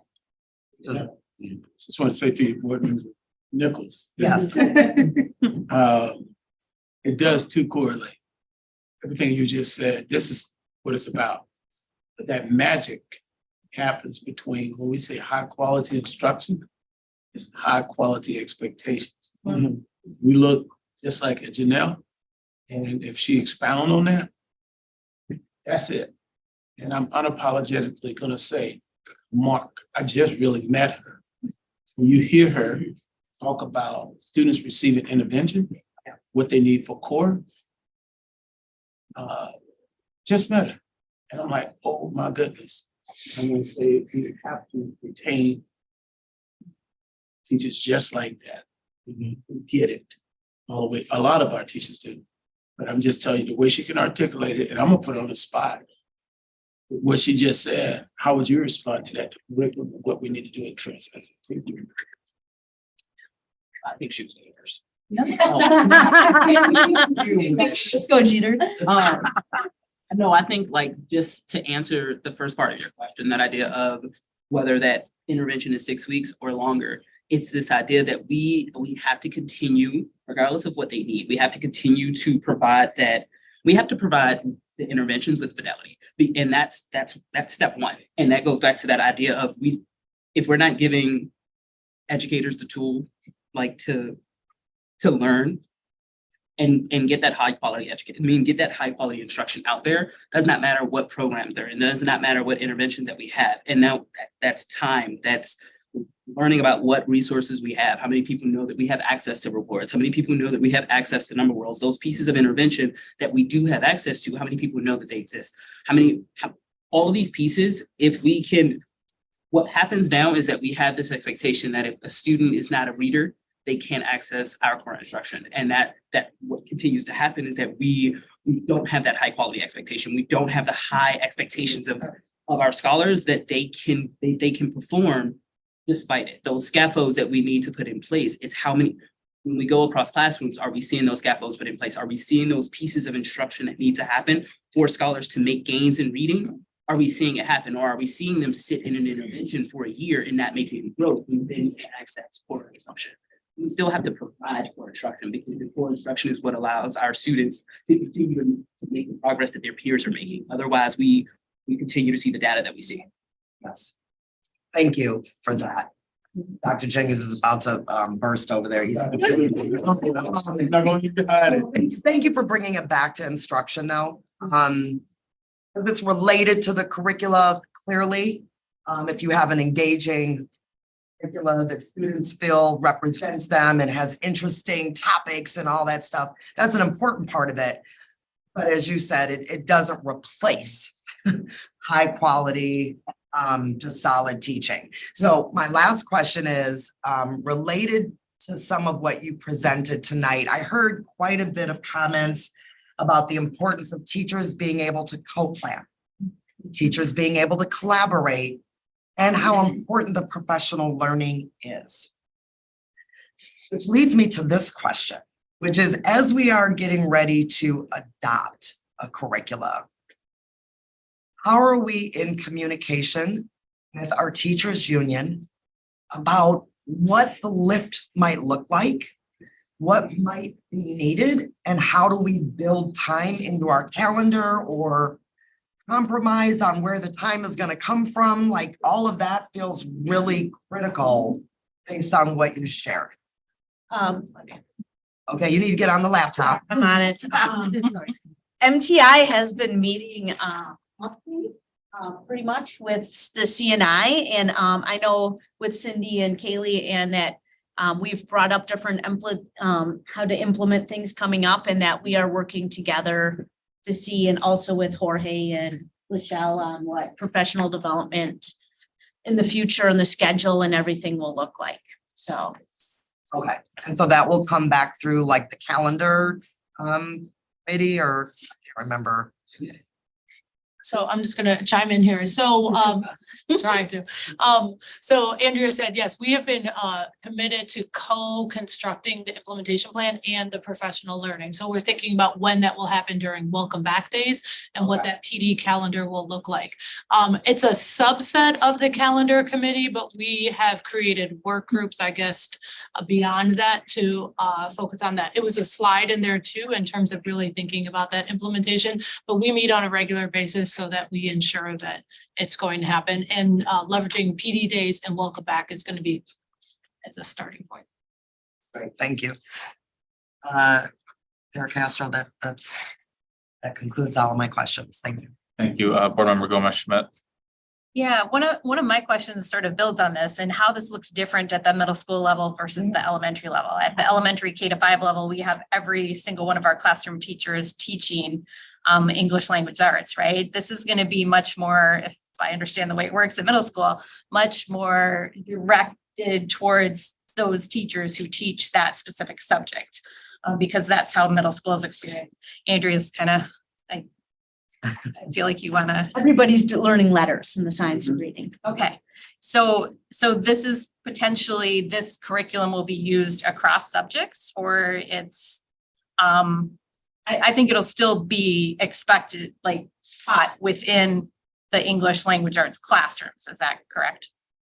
English language. Yeah. I'm sorry, can you repeat the question? Yeah, I'm just thinking about how it's different. K-5, you have all of the teachers who are classroom teachers teaching this. In middle school, it's going to be a smaller number of teachers. Yes. Is basically what I'm saying. Absolutely correct. Okay, so my questions were like Nichelle's around the foundational skills, because also at K-5, it seems like those foundational skills are built into the curriculum, and this is going to, like you said, it's going to require some additional supports. So are you evaluating as you go, which one of these is going to make it easier to put all the pieces together? Or I guess my question is how are you prioritizing now that you're down to 3? Which one of those burdens or which one of those benefits is rising to the top? And have you learned anything from implementing the K-5 one that is influencing your decision? Yeah, great question. Go, Dr. Jim. That's what I meant earlier when I was talking about hearing the conversation from the last meeting. I was pretty much thinking they were going this way. 2 different tables, 2 different discussions. This decision recommendation is becoming more complex because of the needs. We start talking about DLI, all of it together when we think about the whole student, the whole classroom, the whole staff person. And I think we're gonna have one more discussion coming up, and it's gonna kind of be like a yes and, but at the end, I don't really even know, even after I left the last meeting, what's gonna be the total best recommendation for students and staff and our families. All of those things are gonna be really complex and coming up the next recommendation, but with the staff share it. And sometimes I think we make decisions financially, right? Or what's good for us. But in terms of if you would have heard the staff, the challenges that they had and the empathy they have for one another, that's going to ultimately be good for students. If they can be there together on the same page to do it. So, I mean, you're asking a great question, but we're down to 3 and it got that complicated the other night because it's good in various materials. We're going to have to ultimately say what's going to be the best recommendation for whole and mean all in this? Any one of you? I just would like to add to one of the things we talk about the science of reading, right? And we've invested money in our time in ensuring that that occurs. And while at the middle school level, primarily instruction for literacy, it's all content areas. But when we're talking about reading in that sense, it's usually in the ELA space. But when we think about our teachers and who they are and their licensing in middle school, lots of them are now, the majority of them are turning over to 1.8. And so really, just like licensing for teachers, first grade. Yes. And so. I heard 182. I'm sorry. And so what Andrea said around, all teachers needing to, in middle school, at some point, learning or understanding what the science of reading is, how do you do it, what might you be able to ascertain from seeing a child struggle or have problems in the area, because it goes across all content areas, math, science, social studies, all of life. So I just wanted to put that. And then in terms of foundational skills and how we look at that with the materials. So within the RFP, one of the requirements, one of the things that we wanted all the vendors to speak on was foundational skills and that MTSS structure, right? And those supplemental resources. Another thing that we really have to remember though is that those foundational skills are widely taught and expected to be mastered in grades K through 5. Right? So those 6th grade materials aren't going to come with, all right, 45 minutes of foundational skills, because that should have already been mastered. So when we talk about high quality instruction and when we talk about the science of reading and the training that we're doing through letters, that's where this piece around small group instruction is really important in middle school. Because what cannot happen, to your point, Board Member Nichols, is we cannot replace core grade level instruction, which is the materials that we're talking about right now, with intervention. It can't be replaced, because that is not an anti-racist teaching move whatsoever, because what we're doing is keeping students from grade level expectations, right? So our learning of the science of reading through letters, and then the lifting of the supplemental interventions is something that we're really going to have to focus on and find the time in middle school. That is not the time that grade level literacy also occurs, right? Now, that'll be less of a problem, right? Less of an issue when we are continuing to learn about the science of reading and implement EL and benchmark at grades K-5. But that certainly is something that we're going to have to address in this. So that sounds like it might be a priority for you, is figuring out that piece and how that small group instruction might be supported. Right. Okay. All right, thank you. All right, Board Member Pearson. Yeah, thank you. My question is similar to Chris's question, just about, I know that the Open Up obviously is going to mention letters. We have that curricula already for the K-5, and letters is implemented widely. How does letters relate to McGraw and Savvis? Because I didn't really see anything specific talking about the relation with those. So I'm happy to. So remember, letters is the professional development tool that we use to teach and lift the science of reading. The science of reading is the backbone of all of these materials. So within the RFP, we said, if you don't have the science of reading, we're not even interested, right? And so the science of reading is certainly one that is certainly the backbone of all 3 materials. So either way we go, we'll be good with the science of reading. Okay. And then I just would one up with what Nichelle said earlier, just about, how it kind of fits with like planning time. Because there is a lot of things that we are purchasing recently, a lot of professional development that's going to be needed, a lot of time that teachers are going to need to learn that. So just making sure that we that as a priority.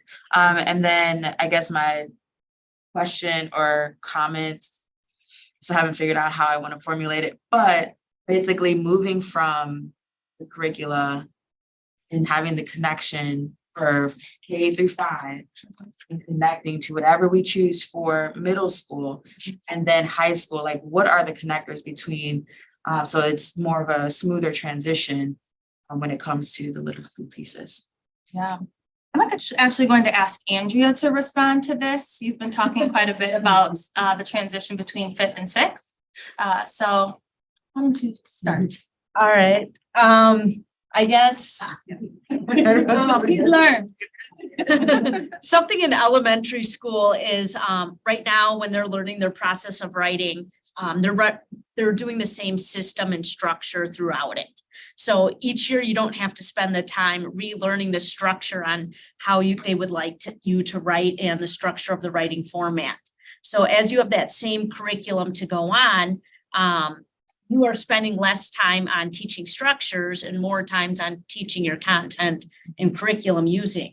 So if we are to open up, they would have that structure they learned in elementary school of the painted writing, and that would continue all the way through 8th grade.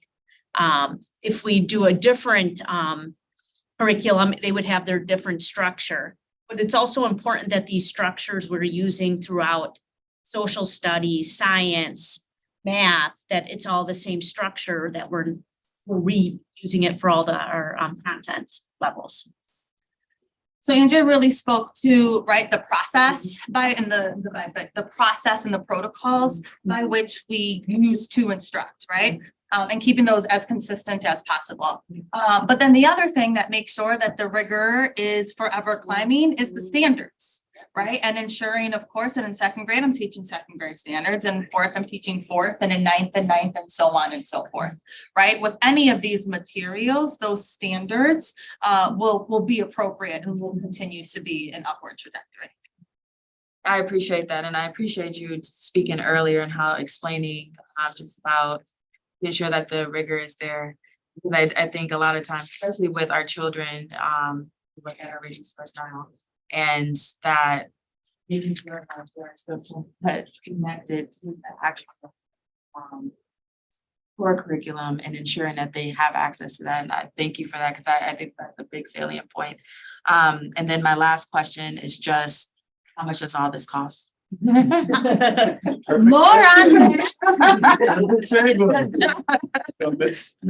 Thank you.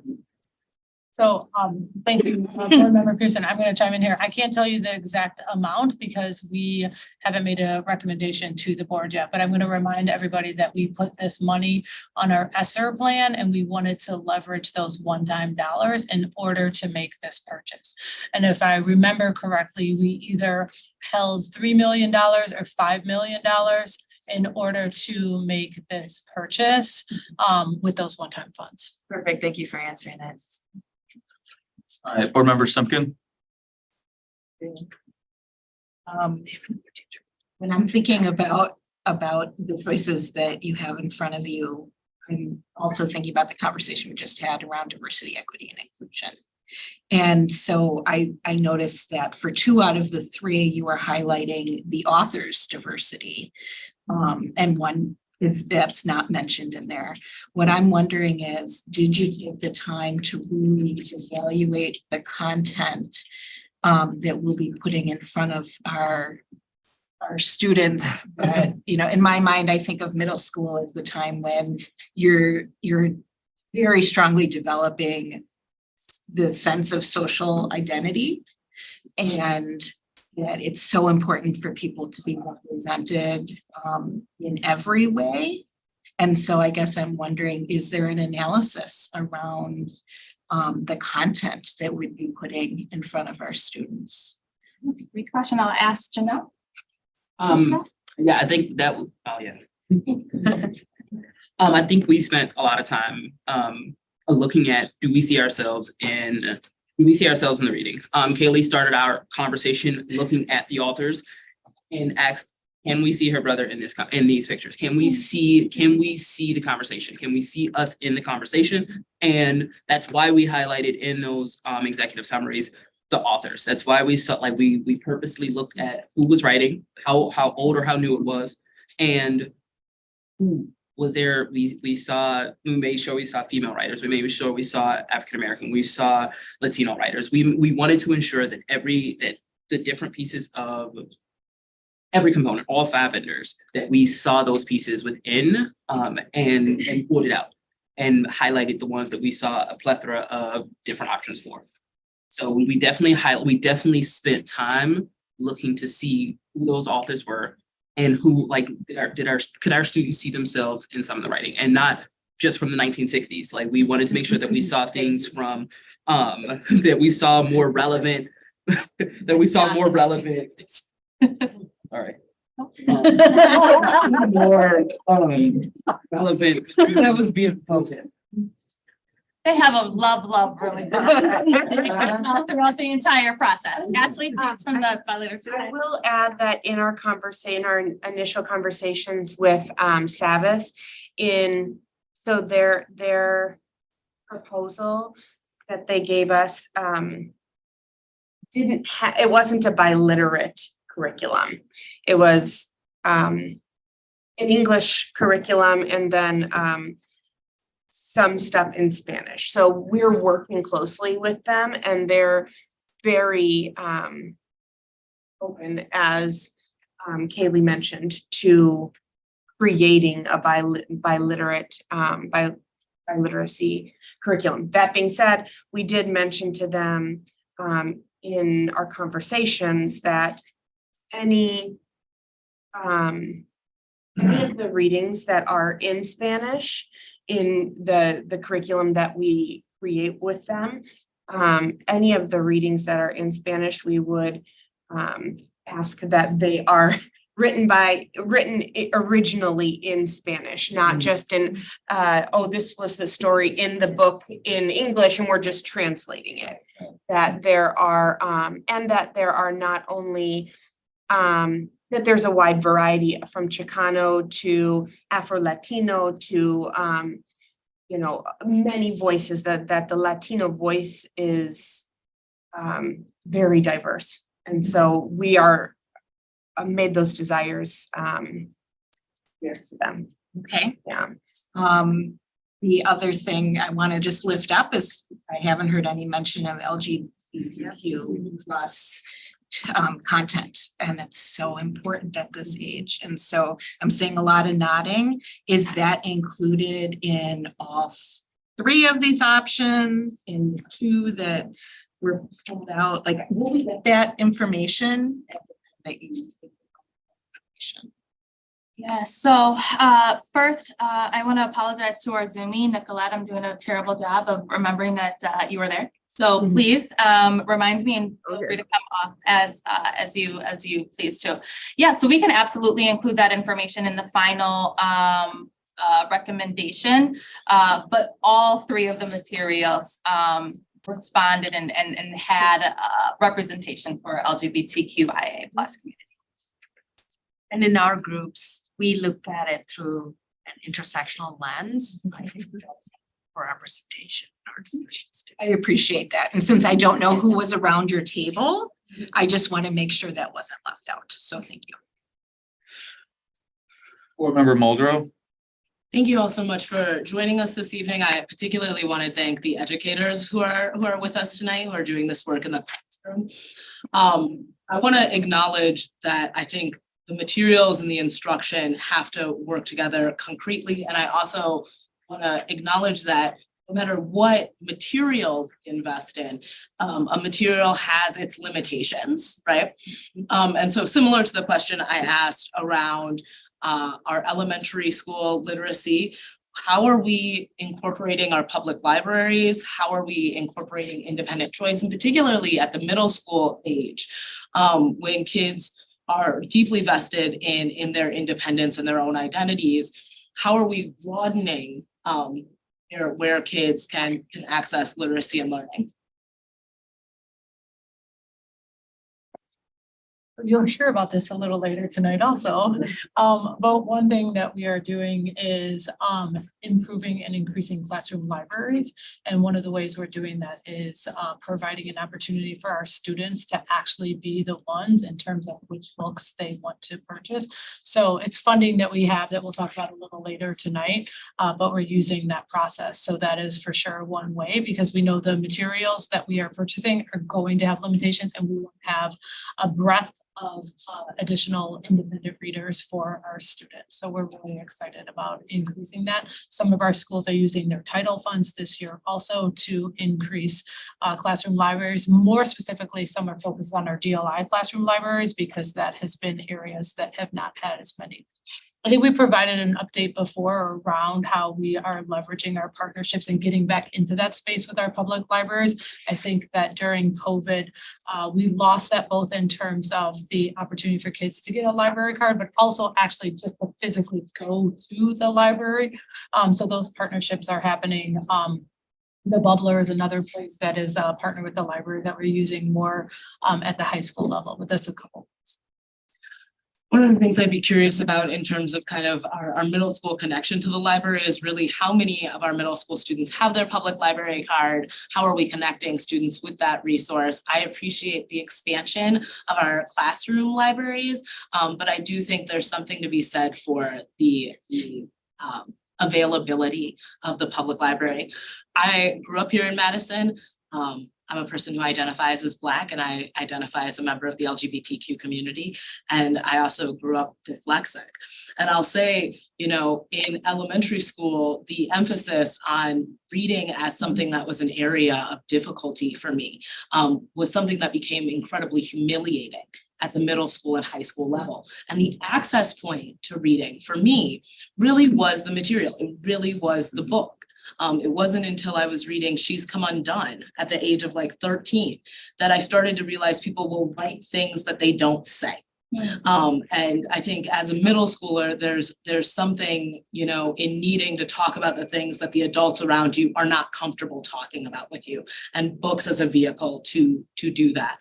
I want to talk a little bit about writing and kind of how these curriculum lend themselves to our students building up their own skills to tell their stories, and what that looks like. And I want to go beyond kind of, I heard the advocacy for like, let's get a novel in their hands. But beyond that, like poetry and all of the different kind of ways that students can use writing to express themselves. Are our students going to be reading plays in class? Are our students going to be reading poetry in class? Are our students going to, you know, engage with, you know, materials that expand their relationship to writing? And what is the written component of this work look like?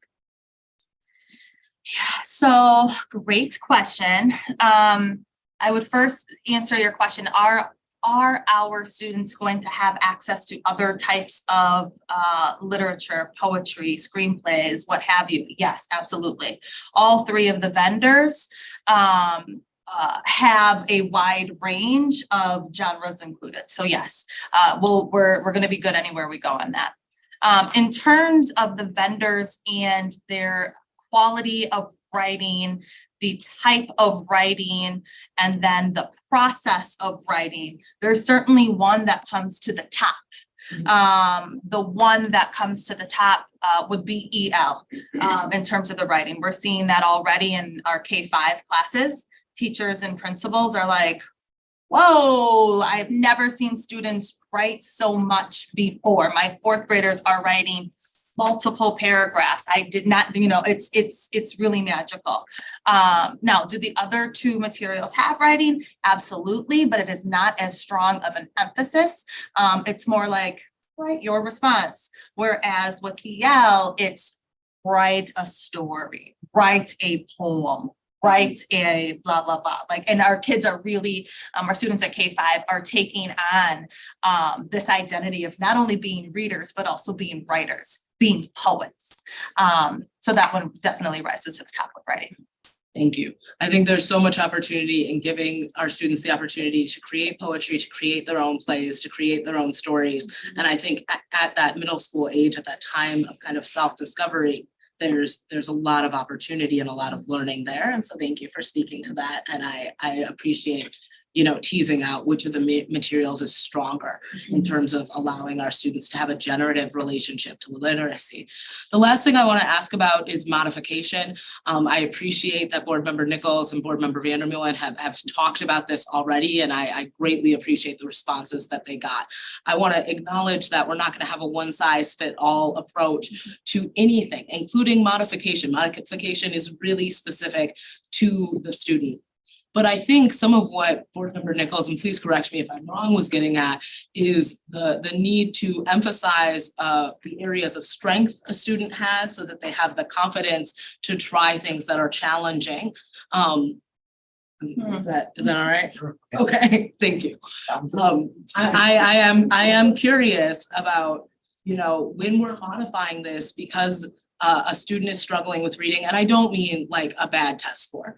I really mean, you know, day in and day out, this is an area where a student is struggling with comprehension, is struggling to engage in materials, is struggling with kind of the basics of literacy at this point.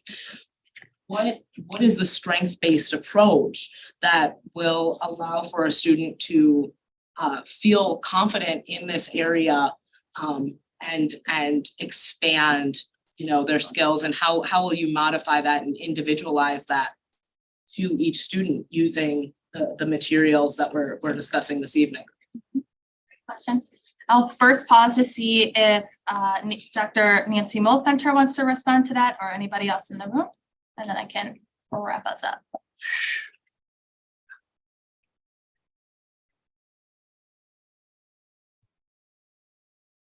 Thank you, Kaylee. So could I get a quick recap of the question? I apologize. No problem, I Nancy. missed the core of the question. I apologize. No problem, Nancy. Thank you for joining us. I wanted to ask about how a strength-based approach to modification in terms of middle school literacy will be utilized to support the materials we're discussing this evening. Fantastic. Thank you very much for recapping that for me, Board Member Muldrow. So I would say two things. One of them really goes back to what our wonderful special education teacher shared, that access to core is really key as a strengths-based approach, and recognizing that all scholars not only have a right to that, but can be successful in core.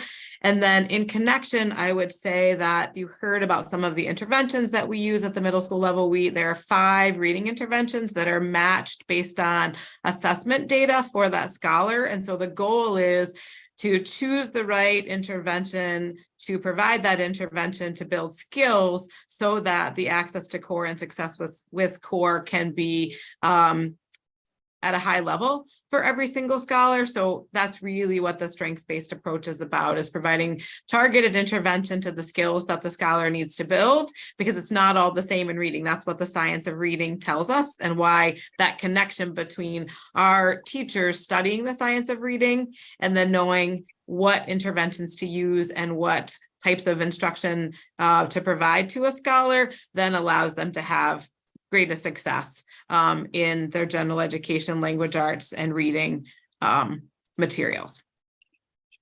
Nancy, I hear what you're saying in terms of being able to identify the skills that a student needs to build.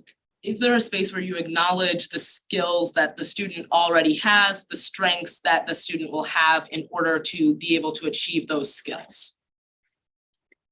Yes, so I would say that's the other side of that coin, right? So that if we are applying the science of reading and we are assessing for the specific skills that the student needs to obtain in the area of reading and or writing, then we know the skills that they already possess at grade level or higher. So when we assess effectively, then we have that information and we can provide the intervention and the instruction to the skills that they need to gain, acknowledging that students who need to build skills in reading to achieve all of the grade level standards, it's not all the same, right? And so that's that strong connection with the science of reading, because that's what the science of reading tells us, is there's multiple components to it, and we need to know what the scholar can already do, so we're not reteaching them that skill and missing the skill that they need to build.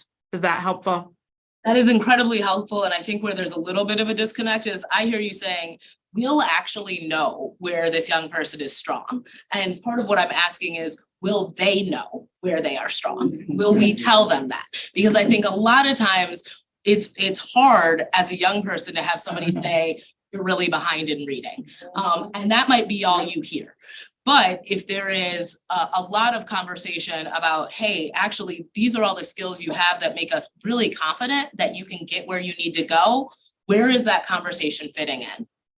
Right. No, that's a great question. And for scholars with an IEP, there's a section of the IEP specifically dedicated to that, and mandate that our special education case managers include strengths and skills that a scholar already possesses, and then talks about the skills that they need to build. And so, but I really, really appreciate your question, because we're having a lot of conversations across the district about how are we ensuring that scholars are part of those conversations, because that's not always the case. There's a lot of other team members and family members involved, but we want to make sure scholars understand what they're good at and how they're working to build skills and the confidence to know they can build those skills to get where they want to go. See if a couple other folks who want to respond to that question. So I saw Dr. Hicks. Okay. I see you. So we talk about strength-based, right? And we talk about what scholars that know and are able to do, right? Coming in out the gate. I think that we're going to have to do a walk with adults around mindset shift and needs and where scholars are, and centering and on that. And we are already beginning those conversations with goal setting for scholars, them having agency and efficacy over their learning and where they are and knowing what their strengths are and building capacity for that. Because if, again, we're the purveyors of information and leveraging and the joy and everything of all of our scholars. And if we're not doing that as the adults, and that being one of our adult actions that is high quality, and naming that and teaching around that and building capacity around that, again, it goes back to, doesn't matter what the curriculum is, if we're not building capacity and training teachers with the mindsets that, well, I can't change their mindset. We can provide them opportunities to change their mindset or build a stronger mindset in what our scholars know and are able to do, and then expecting them to do that and showing them ways to get there if they don't. So I just wanted to put that in space, because it's going to be a journey. It's not going to happen overnight. And we know it needs to happen overnight yesterday. So it's kind of like trying to close that window and, and running through it at the same time, but then also doing that with adults as well. I very much appreciate speaking to kind of the adult component of that, because I think that's so much of where self-image. Harvey, I see that you wanted to respond as well.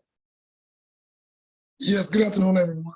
Chair Marshall, just to extend what Dr. Hicks said, this summer we're running a pilot, both at the middle school level, in terms of how do you arm students with those.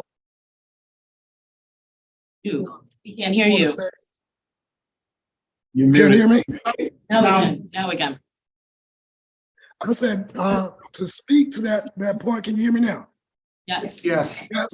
To extend what Dr. Hicks said, this summer we are running a pilot for some of our middle school students, as well as looking at fourth high school ninth graders, to arm them with the skills to identify their own strengths. I think that's what you're really trying to get at. How do they know that I'm strong enough to handle this? How I lean into it, and I don't need no one to tell me how can I decode, how can I build on my own learning?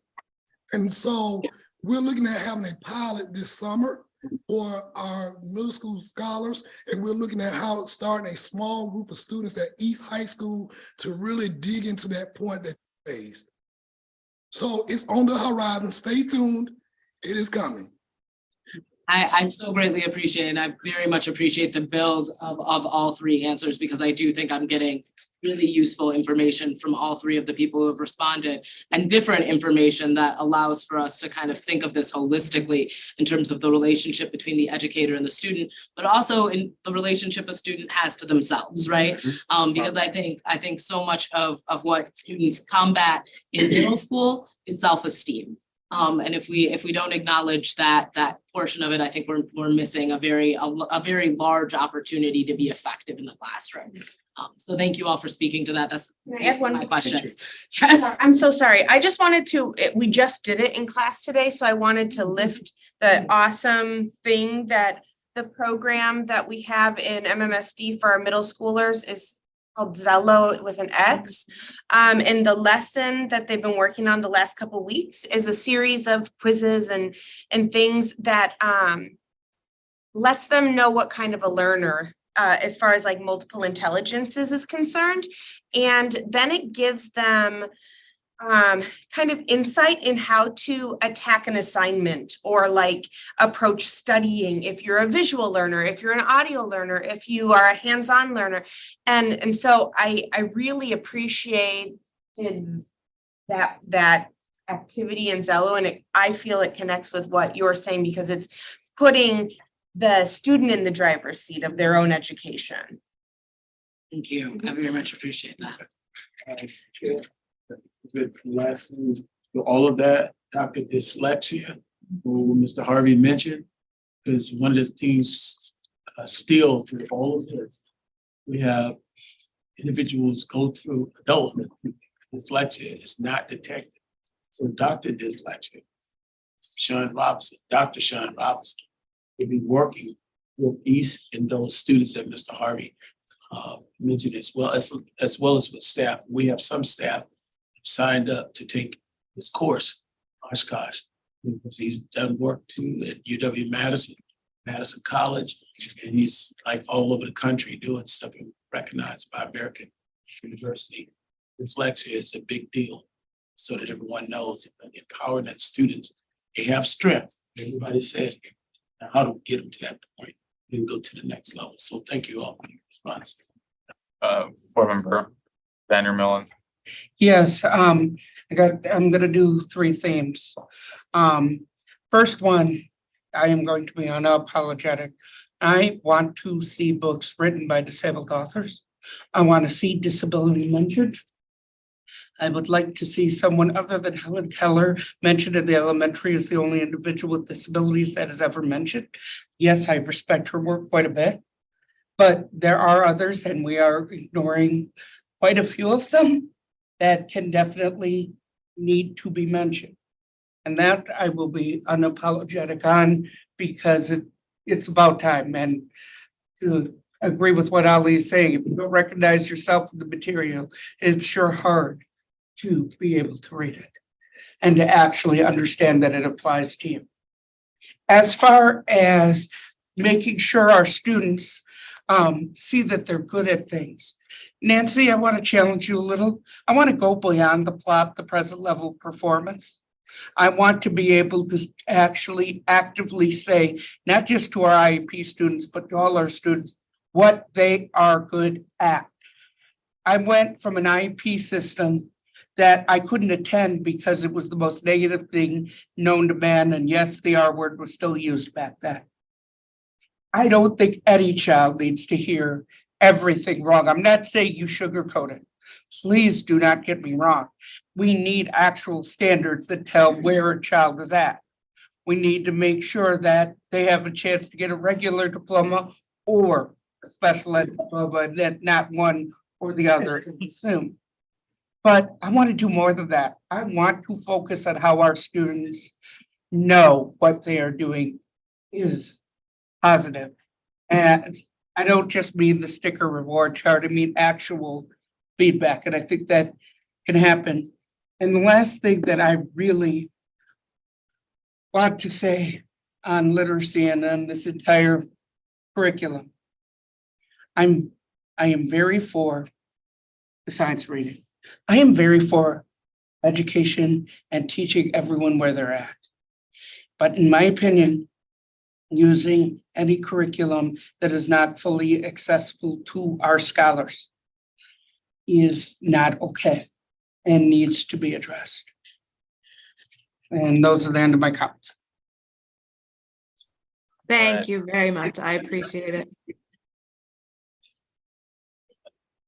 Okay, Board Member Vandermeulen, when you're talking about the accessibility piece, are you referring to one of the curricula? I'm trying to clarify, was that the teacher resources were only available online?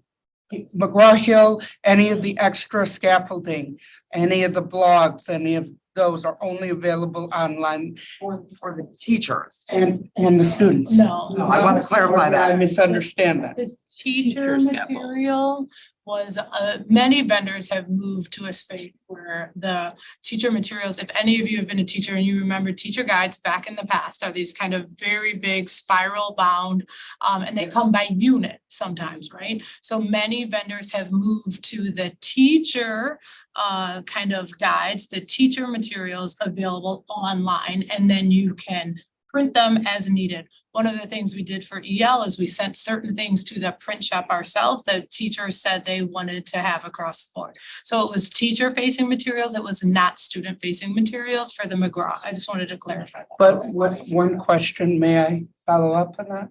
And my one comment is that if we want to attract teachers with disabilities to join the field, we need material that is fully accessible.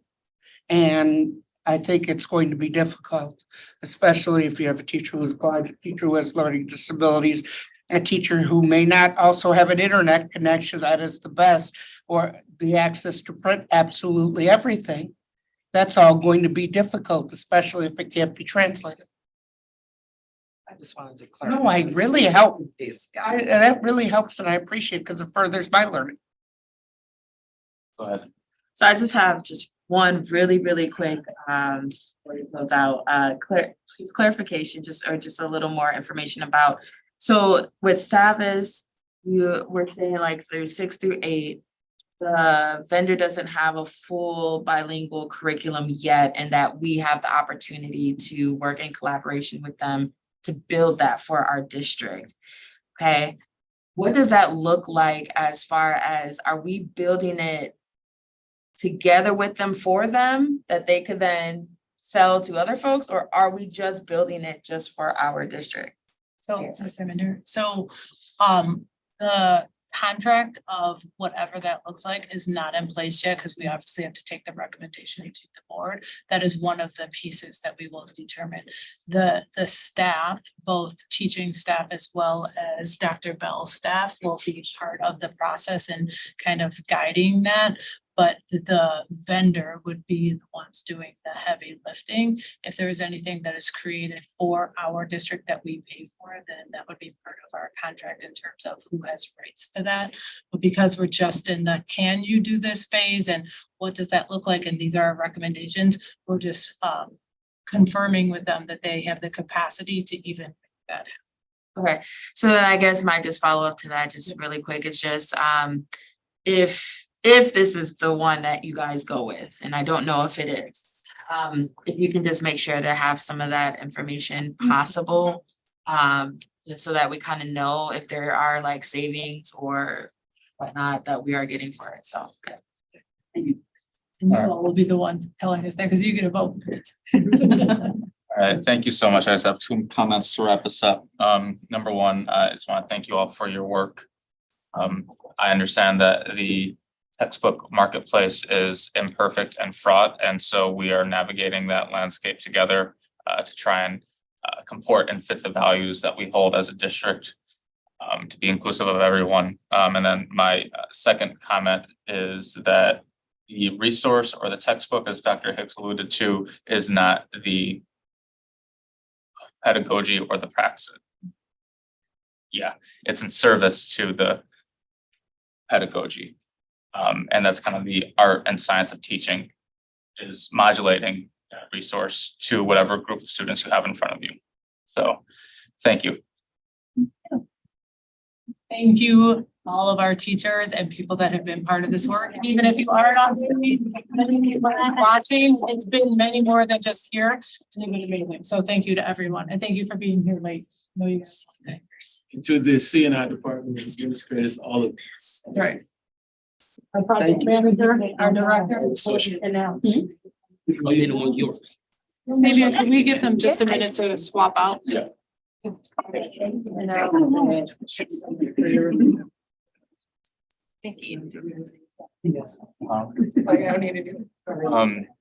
need to break this stuff in and out.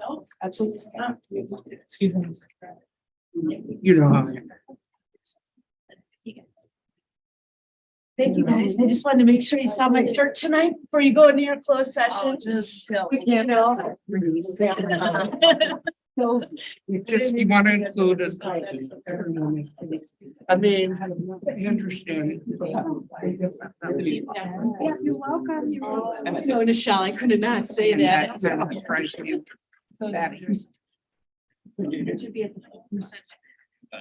Yes, I mean, I'm trying to not be those. At the same point. And it's for that. So hard.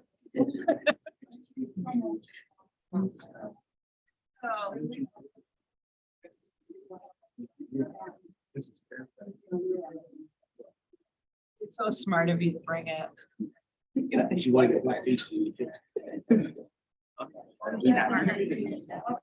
don't know where you're.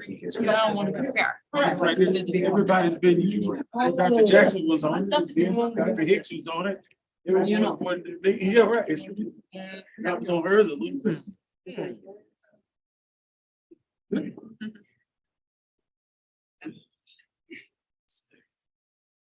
Did you entertain a motion tonight? Well, we still have a whole nother part of it. I had a pet. Yeah, I didn't know it was like an official bird. And that was the last thing I did before I came here. I told you how we were in the meeting.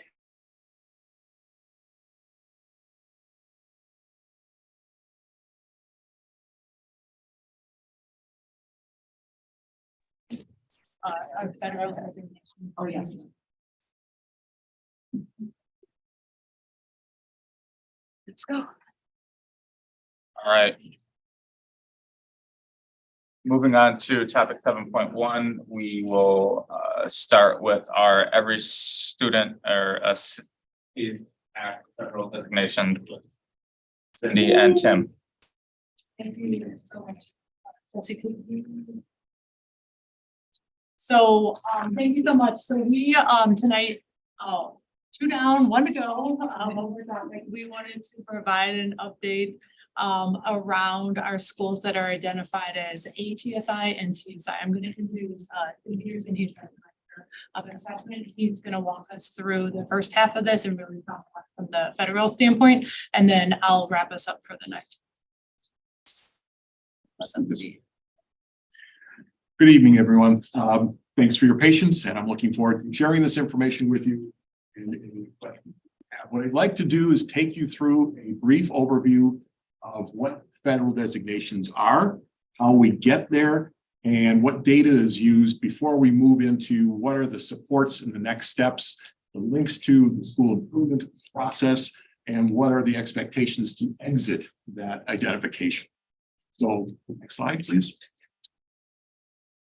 So there are 2 major pieces of federal legislation that actually have accountability pieces built in. One is IDEA, and that is something that is left for another evening. Tonight, we're going to be talking about the Every Student Succeeds Act and what kind of accountability it has within its legal status. So every year, every year we get a report, an update on where schools in our district are at.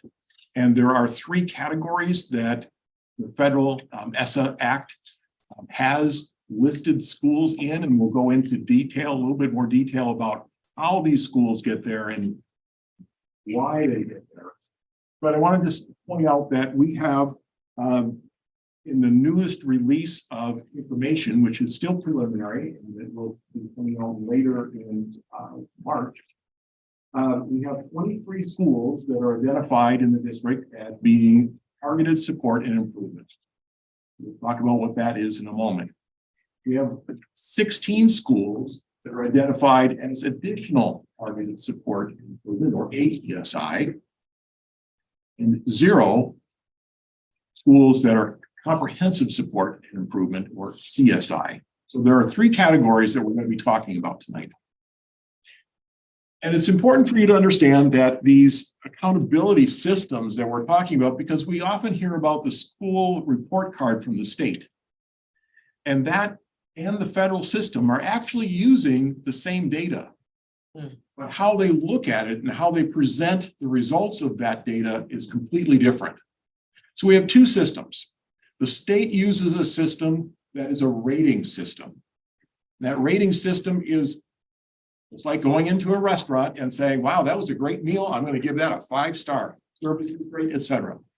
Or just the opposite, a 1-star rating is something you would not return to. So every single school in the state of Wisconsin can be at any one level. There is a list of criteria at each of these starred levels. So if every school makes it to a 4-star school level, all of the schools in Wisconsin and in the district can be at 4-star. The flip side is the federal system says we're going to rank our schools. We're going to compare schools based on their structure. So a K-5 school or a 6-8 school or a 9-12 school. We're going to look at all of the similar schools in Wisconsin. So let's just take 6-8 schools, middle schools. And we're going to do some calculations, use all this data, and we're going to rank them from top scoring school to the bottom scoring school. And we're going to then point out and say that the bottom X%, and we'll talk about that in a moment, are those that we're going to focus on improvements. Keeping this in mind,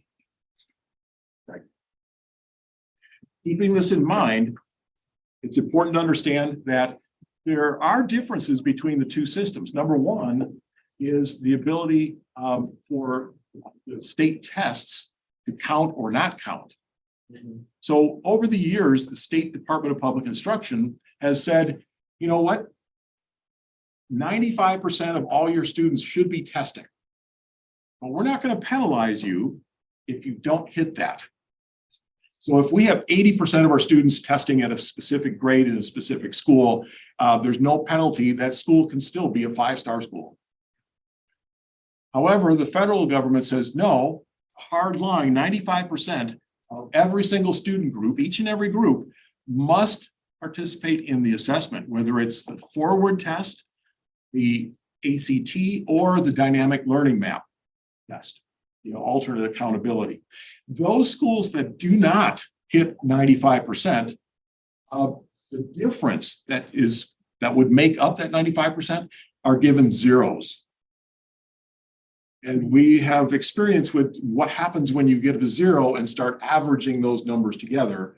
It is very harmful to the overall score. So I want to take a look at who these groups are that we're looking at. So if you could go to the next slide. This should all look familiar.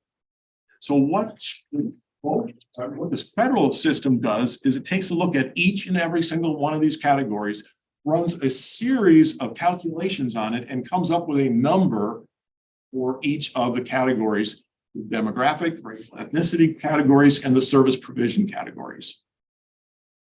That is the number that they compare schools across the state with. So for instance, the all students category, every single middle school gets compared on that. Each and every category, there's a comparison. They are ranked then, and that's where the next slide comes in. Let's go into a little bit more depth about what happens when you are ranked and you are at a low percentile. So the identification levels are on the left. How they're determined is in the center, and what that cycle looks like and who you're responsible or accountable to is also there. If you're in the bottom 10% of any specific group, and I'll use our Black African American group because that is as you can imagine, the group that we are most struggling with. If you are in the bottom 10% of similar schools, you are considered to be what's called targeted support and improvement. This is an annual cycle. Every year you can be in or out, based on how you are doing with supporting your students Black African American. What has to happen is that you have to have certain components in a school improvement plan in place. You're accountable to the district. Remember that the federal identification is a school level identification, not a district identification. So the school district is responsible for implementing that, helping the school implement that plan. If you are in the bottom 5% of those categories that we just listed, with the exception of one, and it happens to be on what's called an identification or an exit year, so that cycle is longer, it's every 3 years. If you're in the bottom 5%, you are actually considered to be additional targeted support, or ATSI. That identification or exit year just occurred this past year. So we have a new set of schools, which I'll be able to share with you at a later date. That also requires much more specific pieces to the school improvement plan than the TSI. Again, you're still accountable to the local school district. Finally, if you are in the bottom 5% of all schools in the state in your structure, in the all student group, you are considered to be comprehensive school improvement. That's it's most struggling. In the state of Wisconsin, when we first went through this cycle, there were 60 schools in the state that fell into the comprehensive support and improvement process. This also is once every 3 years. It also means that if you are in the ATSI cycle twice, you are not exiting at the end of the second one, you become converted to this comprehensive school level. Now, the difference here is you have the same level of intensity of school improvement process, but now you answer directly to the state. Your plan goes to the state, it goes through, and they are the ones checking to make sure that, in fact, you are doing what you say you will do. So if we could go to the next slide. Yes. Can I add one Yes, piece please. in here real quick? Because I want to make sure that we all have the same understanding. As Tim mentioned, currently our data for our second cycle is embargo, so we can't give you the specific schools. We'll talk a little more general about that, but we are in our second cycle of this federal designation already. Our first cycle started back in 18-19. We were identified. It was based on starting in the 2015-16 school year. 18-19, we received our first set of identification, and we brought that information to the board, I think, sometime in the winter of 2019. So I just wanted to make sure we understood kind of the time frame that we're in, that we are entering into our second cycle of this identification.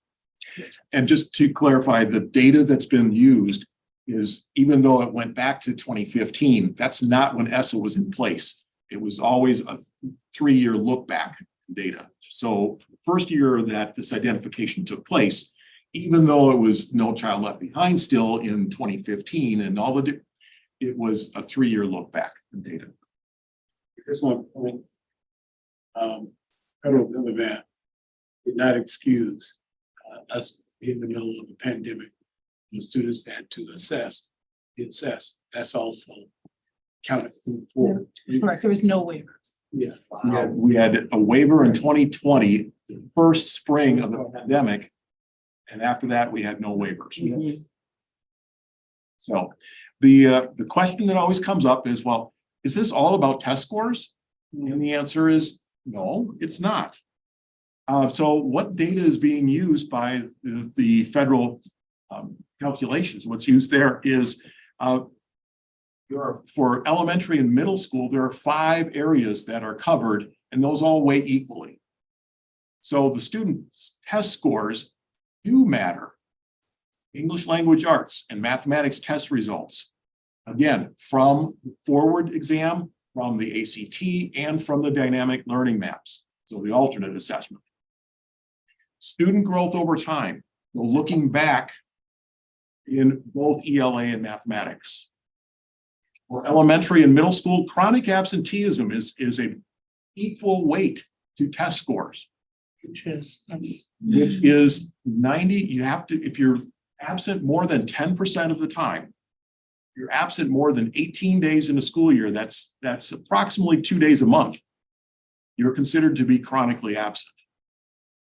And then finally, this is a big difference between the state's report card and the federal report card, is that we do look at what's the progress like for English learners as they move from a level 1 or wherever they begin to an English proficiency level.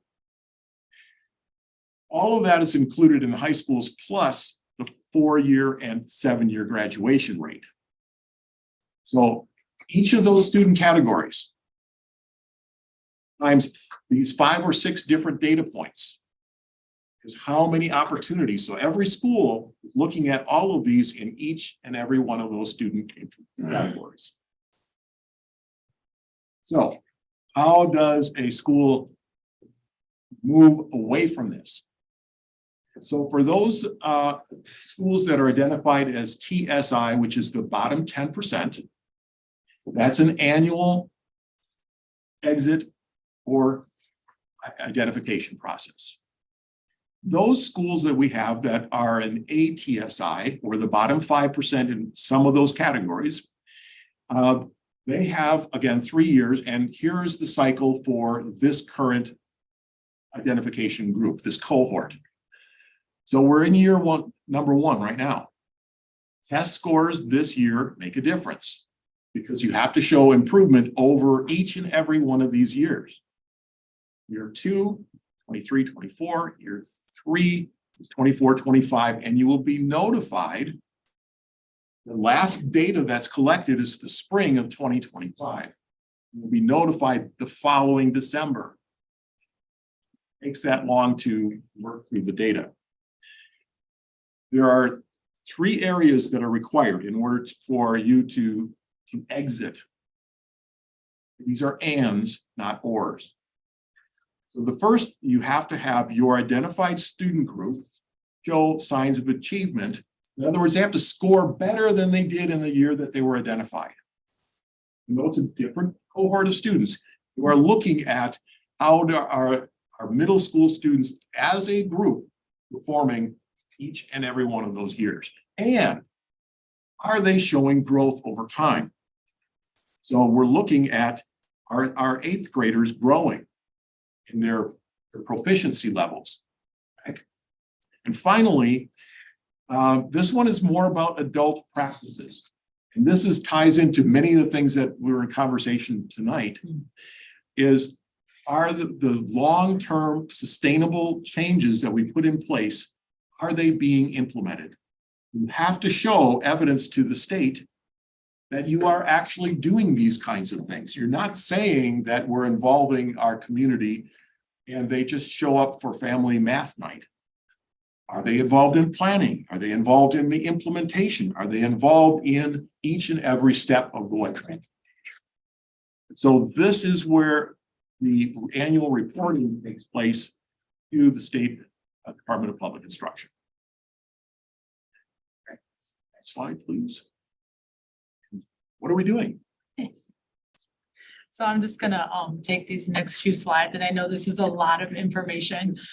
So we'll definitely make sure Board Member Castro pauses slides to have questions to dig in a little further. I alluded to this in the previous presentation, but this year in 22-23, for the first time, we received additional funding from DPI for our schools that are identified as ATSI.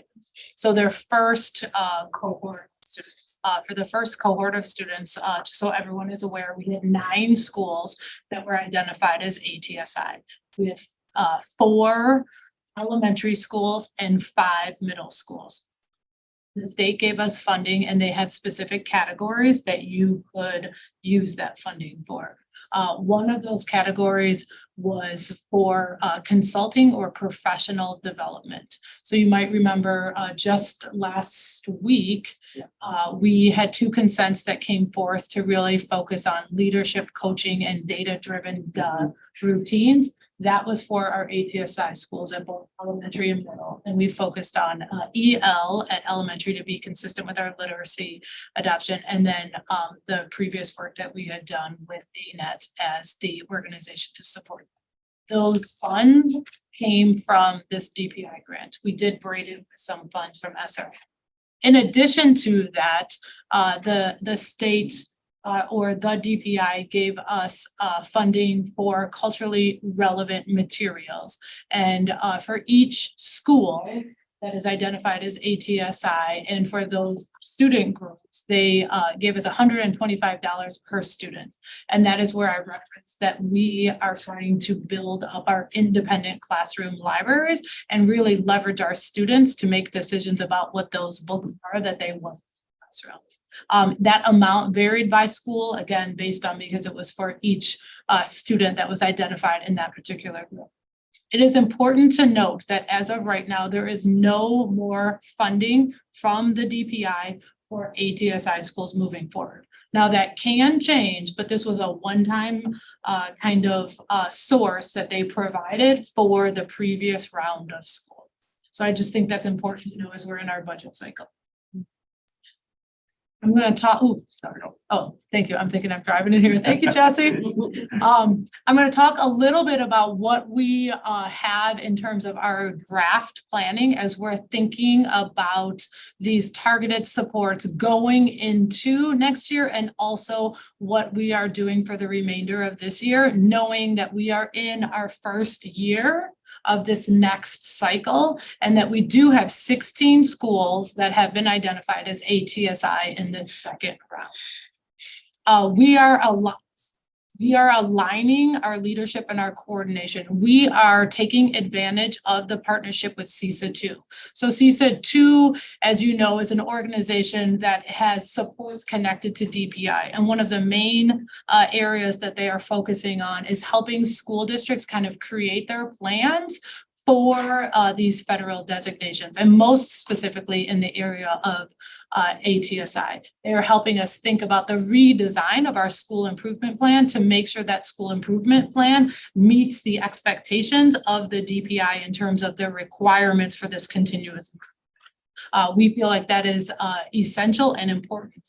That is important to note that that won't just be for those 16 schools. We believe all of our schools will benefit from a redesigned school improvement plan and want to have one system for that approach. We're also thinking about others that we will probably need to partner with to continue to double down on some of our supports for our schools, especially for the student groups that have been identified pretty continuously across our schools.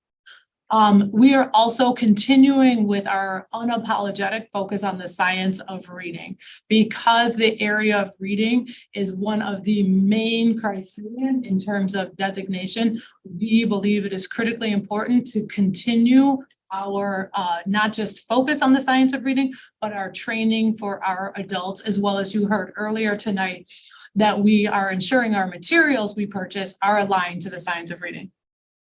We've invested in this next round of allocation and ensuring our schools that are identified as ATSI actually had an interventionist for those schools. There is some local decision-making around that, if it will be a reading interventionist or a math interventionist, or if they're able to have both of them. Some of that will be decisions based on what their data is and what they have been identified.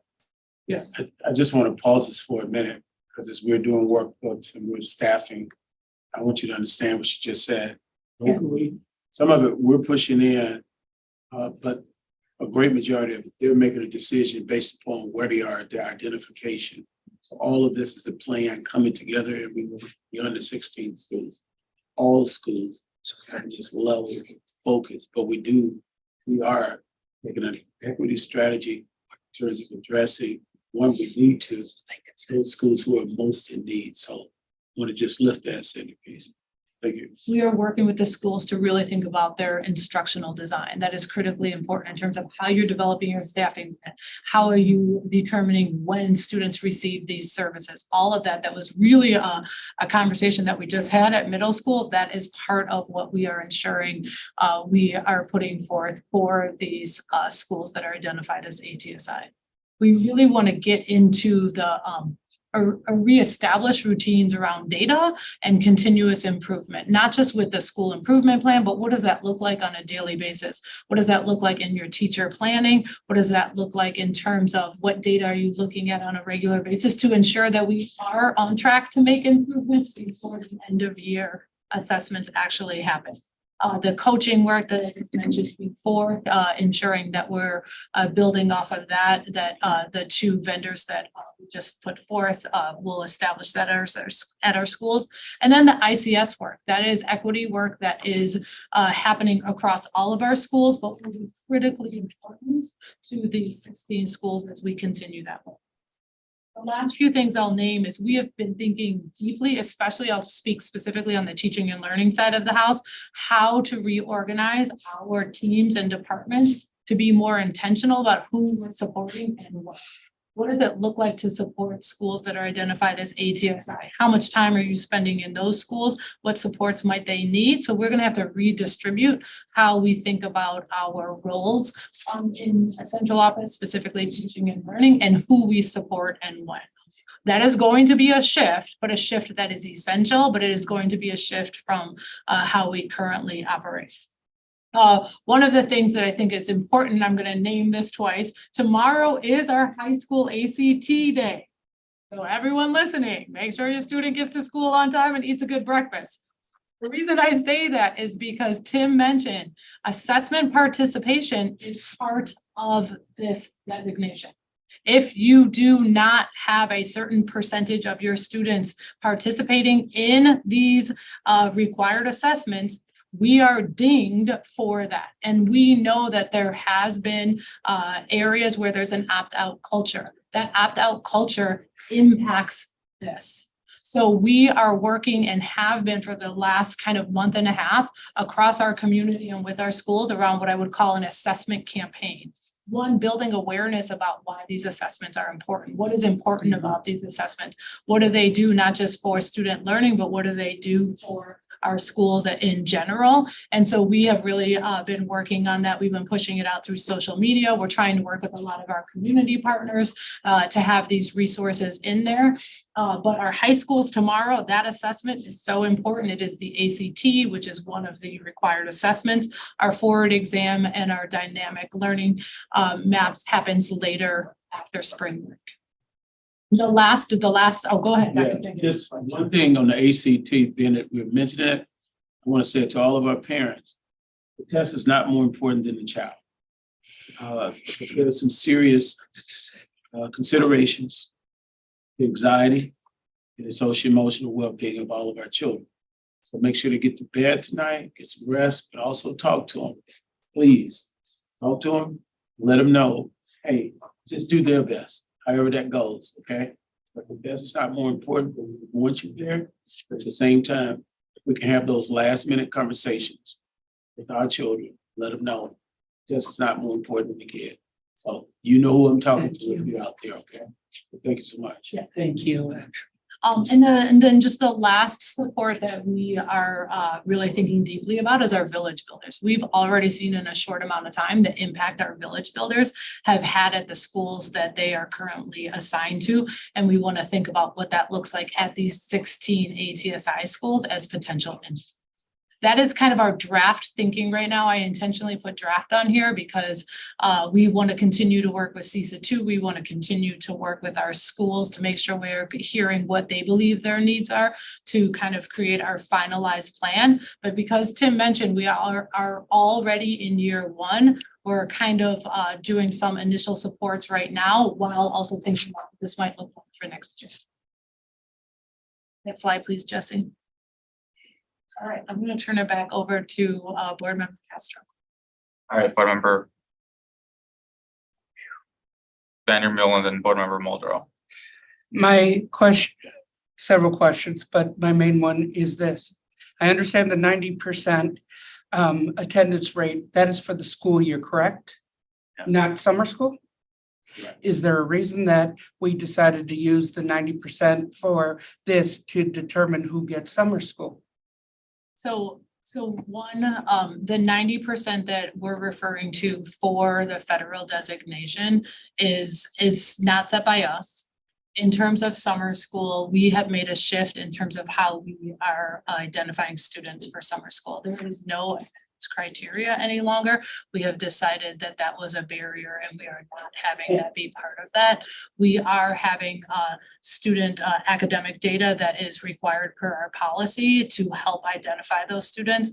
But schools right now are able to invite any student that they think would benefit from summer school. However, a reminder that we do have a limited number of seats. And so we will have to have some decision-making happen if there are more students that decide to attend. May I ask one more question, please? Yeah. And that is, have we notified parents that this change has occurred? Absolutely. So families haven't received their invitation letters yet. If we want to talk more about summer school, I'm happy to put something in the weekly update. Yes, around please. summer school. Yes, please.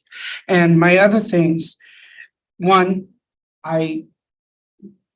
using chronic absenteeism for the school year bothers me from the neighborless perspective for those who are physically ill and cannot get there. What the state and the federal government have decided is that the scores are more important than the human being.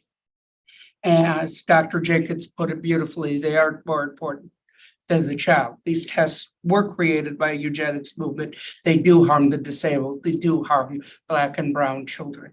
Plain and simple, the data shows it. Reward people for participating in that seems almost counterintuitive to the desire to provide an adequate education, but I digress. My issue is whether or not that how we get out of it. Are we going to start saying that certain test scores are going to count or not count? How are we going to calculate whose tests count? So as Tim identified, all of that is done at the federal level through the state. We do not have any decision-making around the criteria that is used for federal designation. Well, I appreciate you guys doing the best you absolutely can, because this is the most ridiculous, and I've said it for 6 years, and I'll probably say it for as long as I'm on the board. This is the most ridiculous system that benefits those who can physically get to school, those who are able to take a test, and those who are able to sit still. And I will digress because I'm having trouble with the third one currently. Sitting still is hard, especially at this time of year. Thank you. All right, Board Member Muldrow. What percentage of our students opt out of testing? During the pandemic, when we were just coming back in person, we had 50% of our students opt out. We gave everybody the choice because of safety. Typically, we have about anywhere between 500 and 700 students district-wide. It's less than 1%, but it might be concentrated at a school, which affects that school, versus if we just said 1%, it wouldn't really make any difference. Is there a difference between the schools that you may see having particularly consistently low ratings across the areas that are measured, and schools that have a high volume of students who are opting out?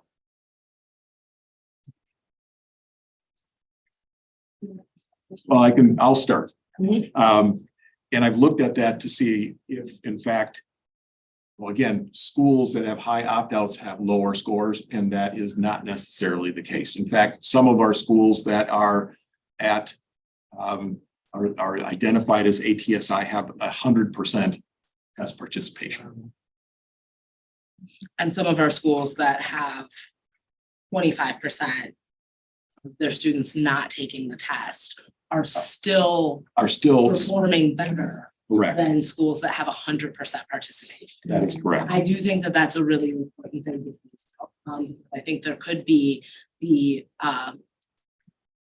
perception that it's not necessarily an accurate reflection of how students are doing, but more so who is and who is not participating in the testing. The other question I want to ask is, you said we had 9 schools that were identified in this specific area of improvement needs. It was 5 elementary schools, I believe, 4 elementary and 5 middle. I guess I'm struggling with, do the 4 elementary schools feed into the 5 middle schools, or what is happening that we would have more of the middle schools identified than our I'm asking. Not necessarily. Elementary schools feed into One of the middle 5. school and identified school. So it's disconnected. In some, trying to go through again in my head.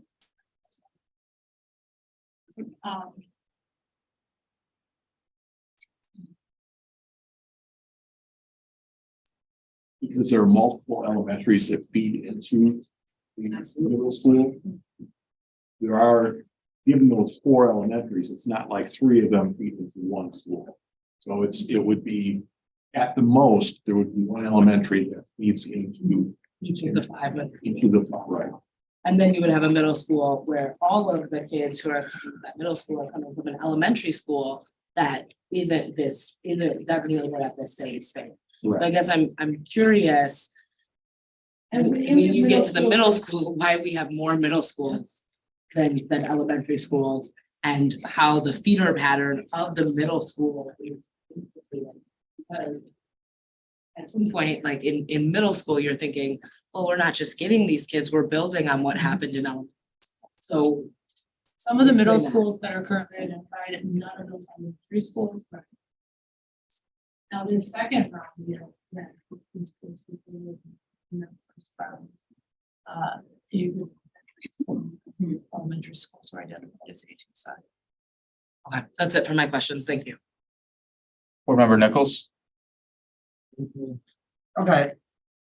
I just want to make sure I understand. You said there was a first cohort of school this year. Nope, their first cohort of schools was identified in 2018-19. And that's the 9 schools That's the 9 schools that were identified. from in 18. 18-19. They just ended their first. Okay, so of those 9 schools, you know how many of those 9 were able to exit? Or do we not, or you can't speak on that yet? I want to be very cognizant of the schools that are in this next round are embargoed through the DPI. So I want to be cautious about how to that could potentially provide information about where we are with that. So Okay. we do know that, and we will be happy to share that information at the end of this month when this data is publicly released. Okay, so let me just go back and make sure I'm tracking. There was a group of schools from 18-19, 9 schools. That were ATSI, so they had to be on a 3-year cycle. Okay. Now, your report somewhere also said we're up to 23 schools. TSI. TSI. Okay, And remember, as Tim explained, TSI is a yearly, right? You can be on 1 year, off 1 year, on 1 year, off 1 year, and all of that is more kind of locally concentrated. ATSI is a 3-year cycle as well as CSI. okay, so can you repeat, how many are TSI for, would it be for the 23-24 school year? No, remember, we're in year 1. We have 23 schools that are in their current cycle or that are TSI and 16 that are ATSI. Those are not necessarily mutually exclusive. You could have a school that is ATSI for one student group. And TSI, another students. Okay, thank you for all of that. So let me just ask this, and it may not be related or not. But when we've had Title I schools, which I know is not a designation based on the criterion that you talked about tonight. Different criterion, right? It's percent of students living in a household with lower income. Okay, so, but when you were designated a Title I school, there was specific expectations, I believe, from the state, maybe federal, that you were notifying parents that you were Title I. You had Title I dollars that would allow you to bring in interventions or, supplemental staff and resources. And there had been quite a bit of a focus on family engagement. So do these designations, or does this designation also have a set of expectations around notifying parents, family engagement, or is it mostly focused on the school improvement process? It's mostly focused on the school improvement process, which encompasses a lot of those things that you named that are required from Title I. But there is a specific set of criteria, which is why our partnership with CISA is really important, because of their expertise in this area and helping us ensure that as we go into the second cycle, we're kind of making sure all of our support plans, as well as our school improvement plan, have all of these things embedded in. So we have one process and one plan for our schools versus doing your ATSI stuff over here and this over there. We're wanting to be very intentional about that. And so with the redesign of the school improvement plans, are those plans, are they provided to the state? Are they, what is the relationship between what used to be a school's school improvement plan, and maybe it went on the website, versus now you've been designated? Does that go somewhere? I'll start and then I'll add Tim.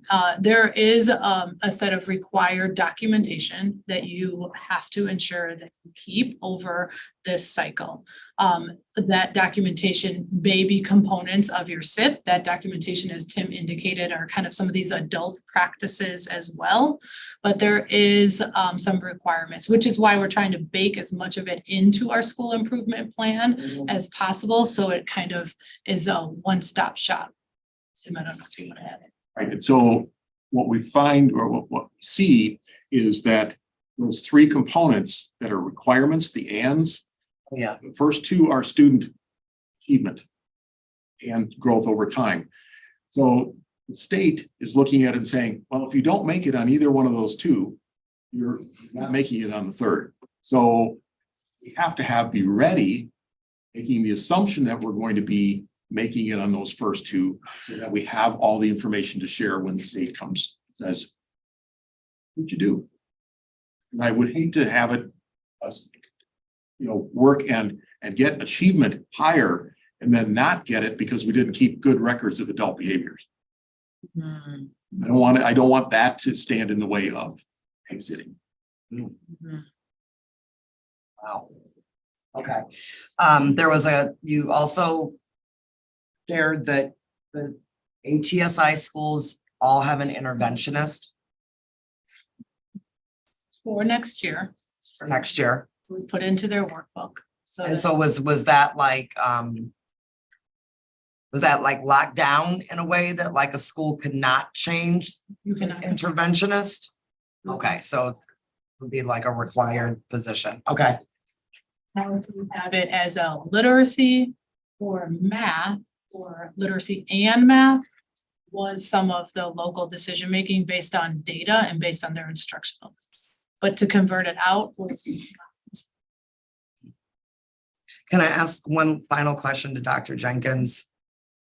All right, so Dr. Jenkins, as much as you are connected in the field and kind of what's happening nationally, I'm curious, what is your take on this federal designation? I don't know if this is coming out of the Department of Ed, or is this impacting all school districts around the country, or is it I would assume it's not specific to Wisconsin, but is this something that we think is gonna actually help improve student experience and outcome? Or do we think that it may actually have school districts focusing on, I don't know, I don't want to say the wrong things, but yeah, I'm just curious what your take is on this.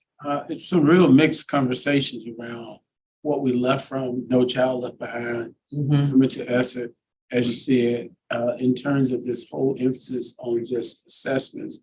There's a real discussion of what it means. The reality for us in our country right now, we have 35% of our students proficient in reading. We disaggregate that even further, just like Wisconsin being #1 in the nation in terms of those disparities. In the most recent NAEP test in 4th grade mathematics, the next closest state to us is 18 percentage points. So when you localize it from just the state to even our district, and you look at districts with a lot of diversity, and even districts without diversity, right? As much diversity, they're going to have some of these designations based upon how they went through how the designations are given. This is superiority complex, right?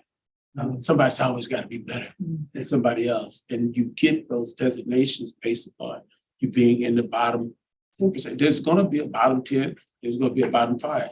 If you have a group, and that's why he gave you an ATSI, right? And a TSI, because you could, by one group, you could actually be in from one year to the next in the whole ATSI.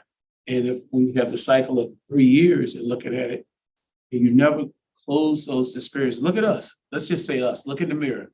Talk about us with our reading disparities. And you looking at the African American students in terms of where they are right now. All these things we've been talking about tonight lead to this kind of a stuff. And when we talked to Secretary Cardona, as in terms of Big 5 superintendents, in the year in 20, that was the year that they waived it. But beyond that, we were still in this process of coming out of the pandemic.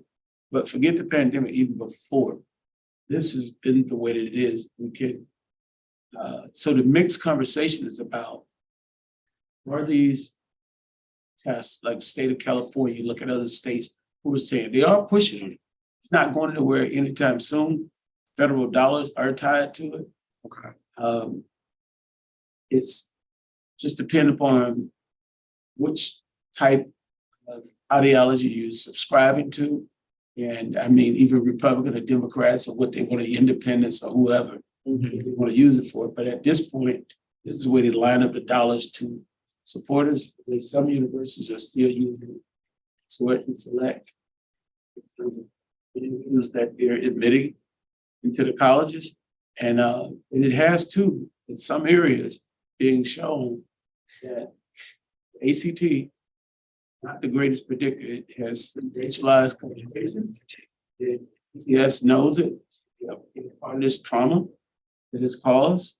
The state tests, same way, and it's different resources and access for all of our children. So nationally, we superintendents talking about this, educators are talking about this, but we are where we are right now. And I would hate to disadvantage any of our students by not giving them access. We talk about this rich, not only high quality instruction, expectation of teaching, all this stuff is really important, but it's complicated. Education itself in America, but it's around the world. I get into that too with you, with Finland and other places too. But if we are going to participate in a global society, we have to know what the guidelines are. And I would hate for our students, any child, any family, not to have access to what we are trying to do. But it's complex. That's a long answer. I'm trying to condense it. That's years of conversation. I'm trying to give you the Reader's Digest version too. Thank you. Thank you, Board Member Gomez Schmidt.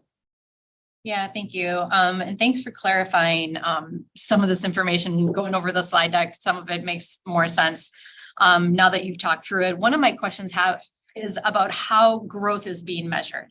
So if I understand right, the state assessments don't actually measure an individual student's growth. We're just looking at how our eighth graders from one year compared to our eighth graders from another year. So it's not actually comparing growth in a student, it's comparing growth in a cohort of students or like a difference between years. Is that accurate? So what they're doing is they're looking at a cohort over time. So they're following the same set of students from sixth grade to seventh to eighth. And are they actually growing? Oh, they are, okay. So it is longitudinal. So it is longitudinal. Okay. I just want to make sure we weren't comparing different groups of students and if your eighth graders are improving year to year. Okay, that makes sense. Another question I have is around, can you explain again? So we are in the second cycle of our ATSI schools, yes, journey. And we've gone from 9 schools to 16 schools being on this list, whatever combination of student groups is included in that, and we'll find that out later in March.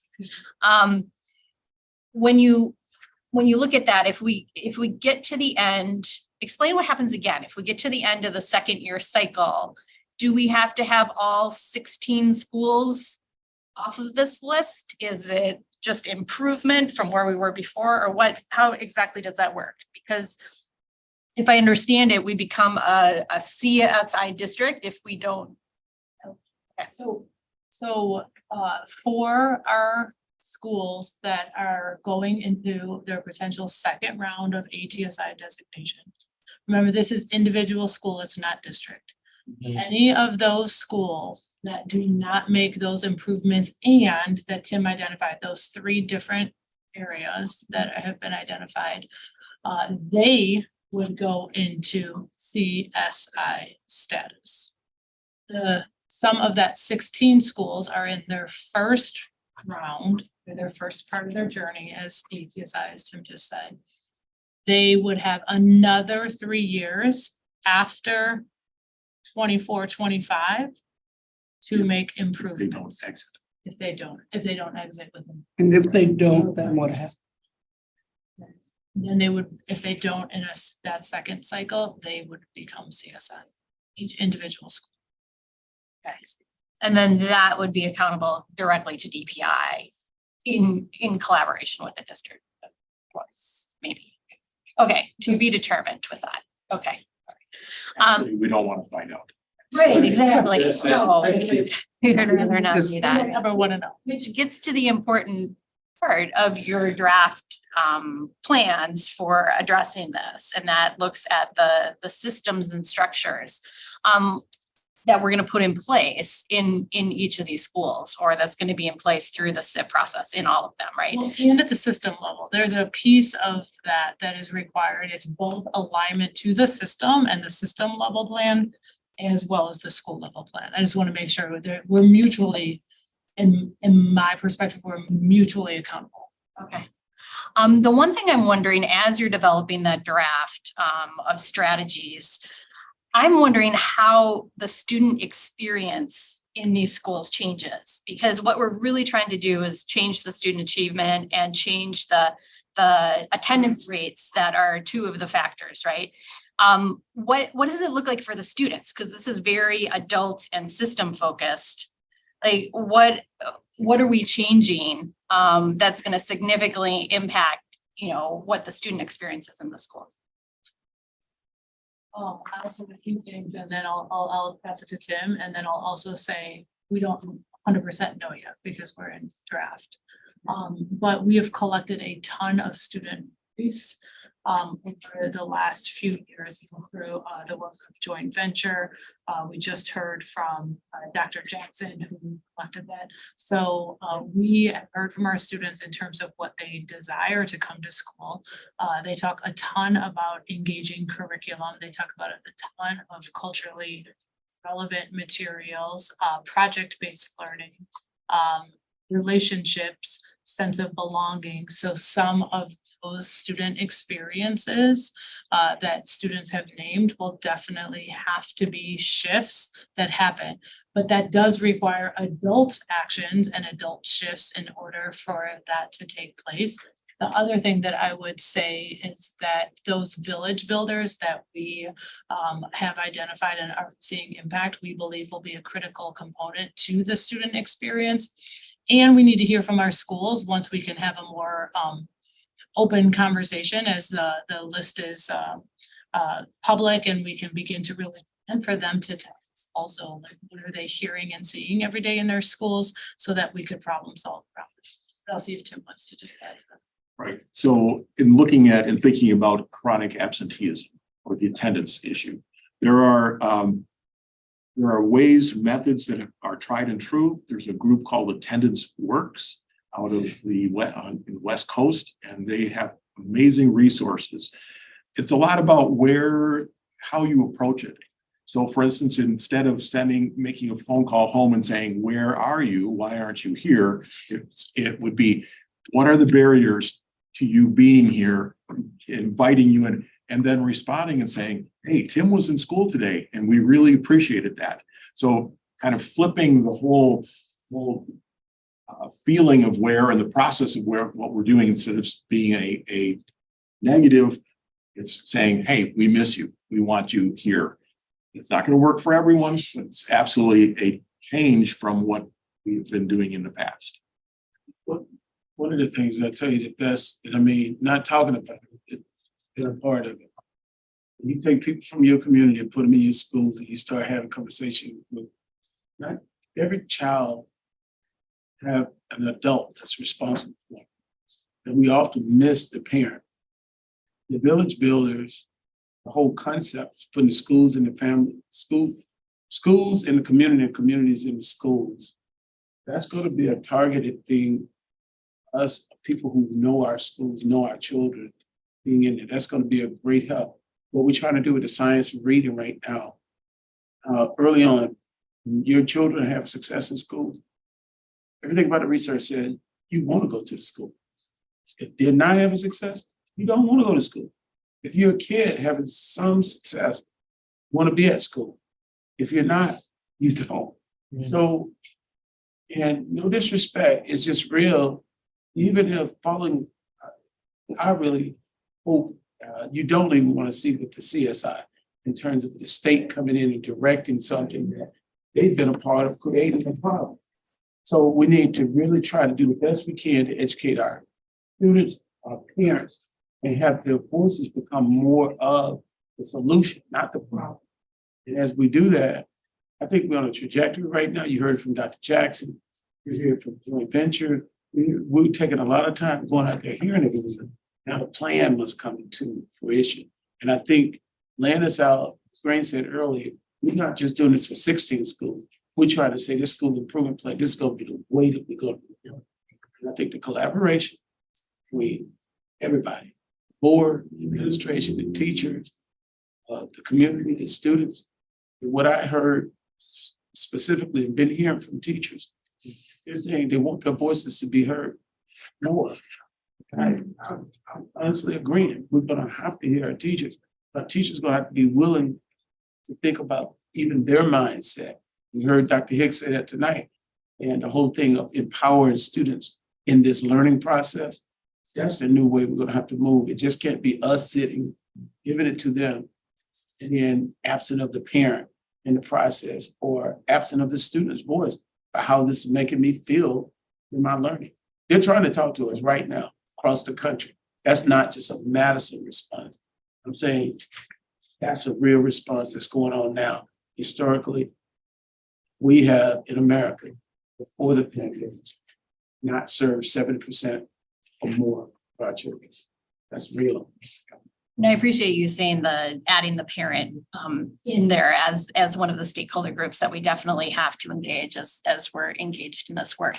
One of the things I'm going to suggest too is that as we start looking at that new data that we're going to get on our ATSI and our TSI schools, that we take a look at how the PI 25, the on track to graduate student list intersects with that, because that's the student list, right? The ATSI and the TSI is our school level data, but that PI 25 is what intersects and really takes a look at where the students intersect with that and what we need to do for interventions there and how that's connected. So I'm going to request that gets incorporated somehow and comes back to the board for a discussion on that. The other thing I'm gonna suggest for you all going forward, is that look, instruction work group, like bring the SIP process back to discuss, right? What does the school improvement plan process look like at the individual school level? And what does it mean for all those stakeholders at the schools to be involved in that? Because if you're really trying to make the change in student achievement and attendance, that SIP is the leverage point. And I think that's going to be really important for board to keep an eye on, the metrics and how that's actually playing out. One other thing I'll add to that, the PI 25, we're talking about getting sectionality with the student. Let's all of us get real. Graduating doesn't mean a whole lot. You don't have the skill sets once you leave high school. In America right now, like I said, 35% of the students are proficient in reading. And that doesn't mean black and brown, or that doesn't mean poverty. That doesn't mean students who are labeled as having some additional need in terms of special needs. 35%. I'm saying you have a lot of regular, what appears to be, you have students who appear to be graduating, 52% when we get to college. Those who are going to college can't even read proficient. And they can't do, 48% can't do mathematics. So we have a deeper conversation that we have to have in America. We have a crisis going on about reading. And we have to speak about that in every meeting. Thank you for making that connection too, between the graduation rates and the literacy and proficiency rates. Thank you. All right. Any other comments? All right, thank you. And with that, I'd like to entertain a motion to adjourn. So moved. Second, board member Moser, all those in favor? Aye. We are adjourned. You explain this. I move that the Board of Education go into closed session. Oh, wait, we gotta log out and log.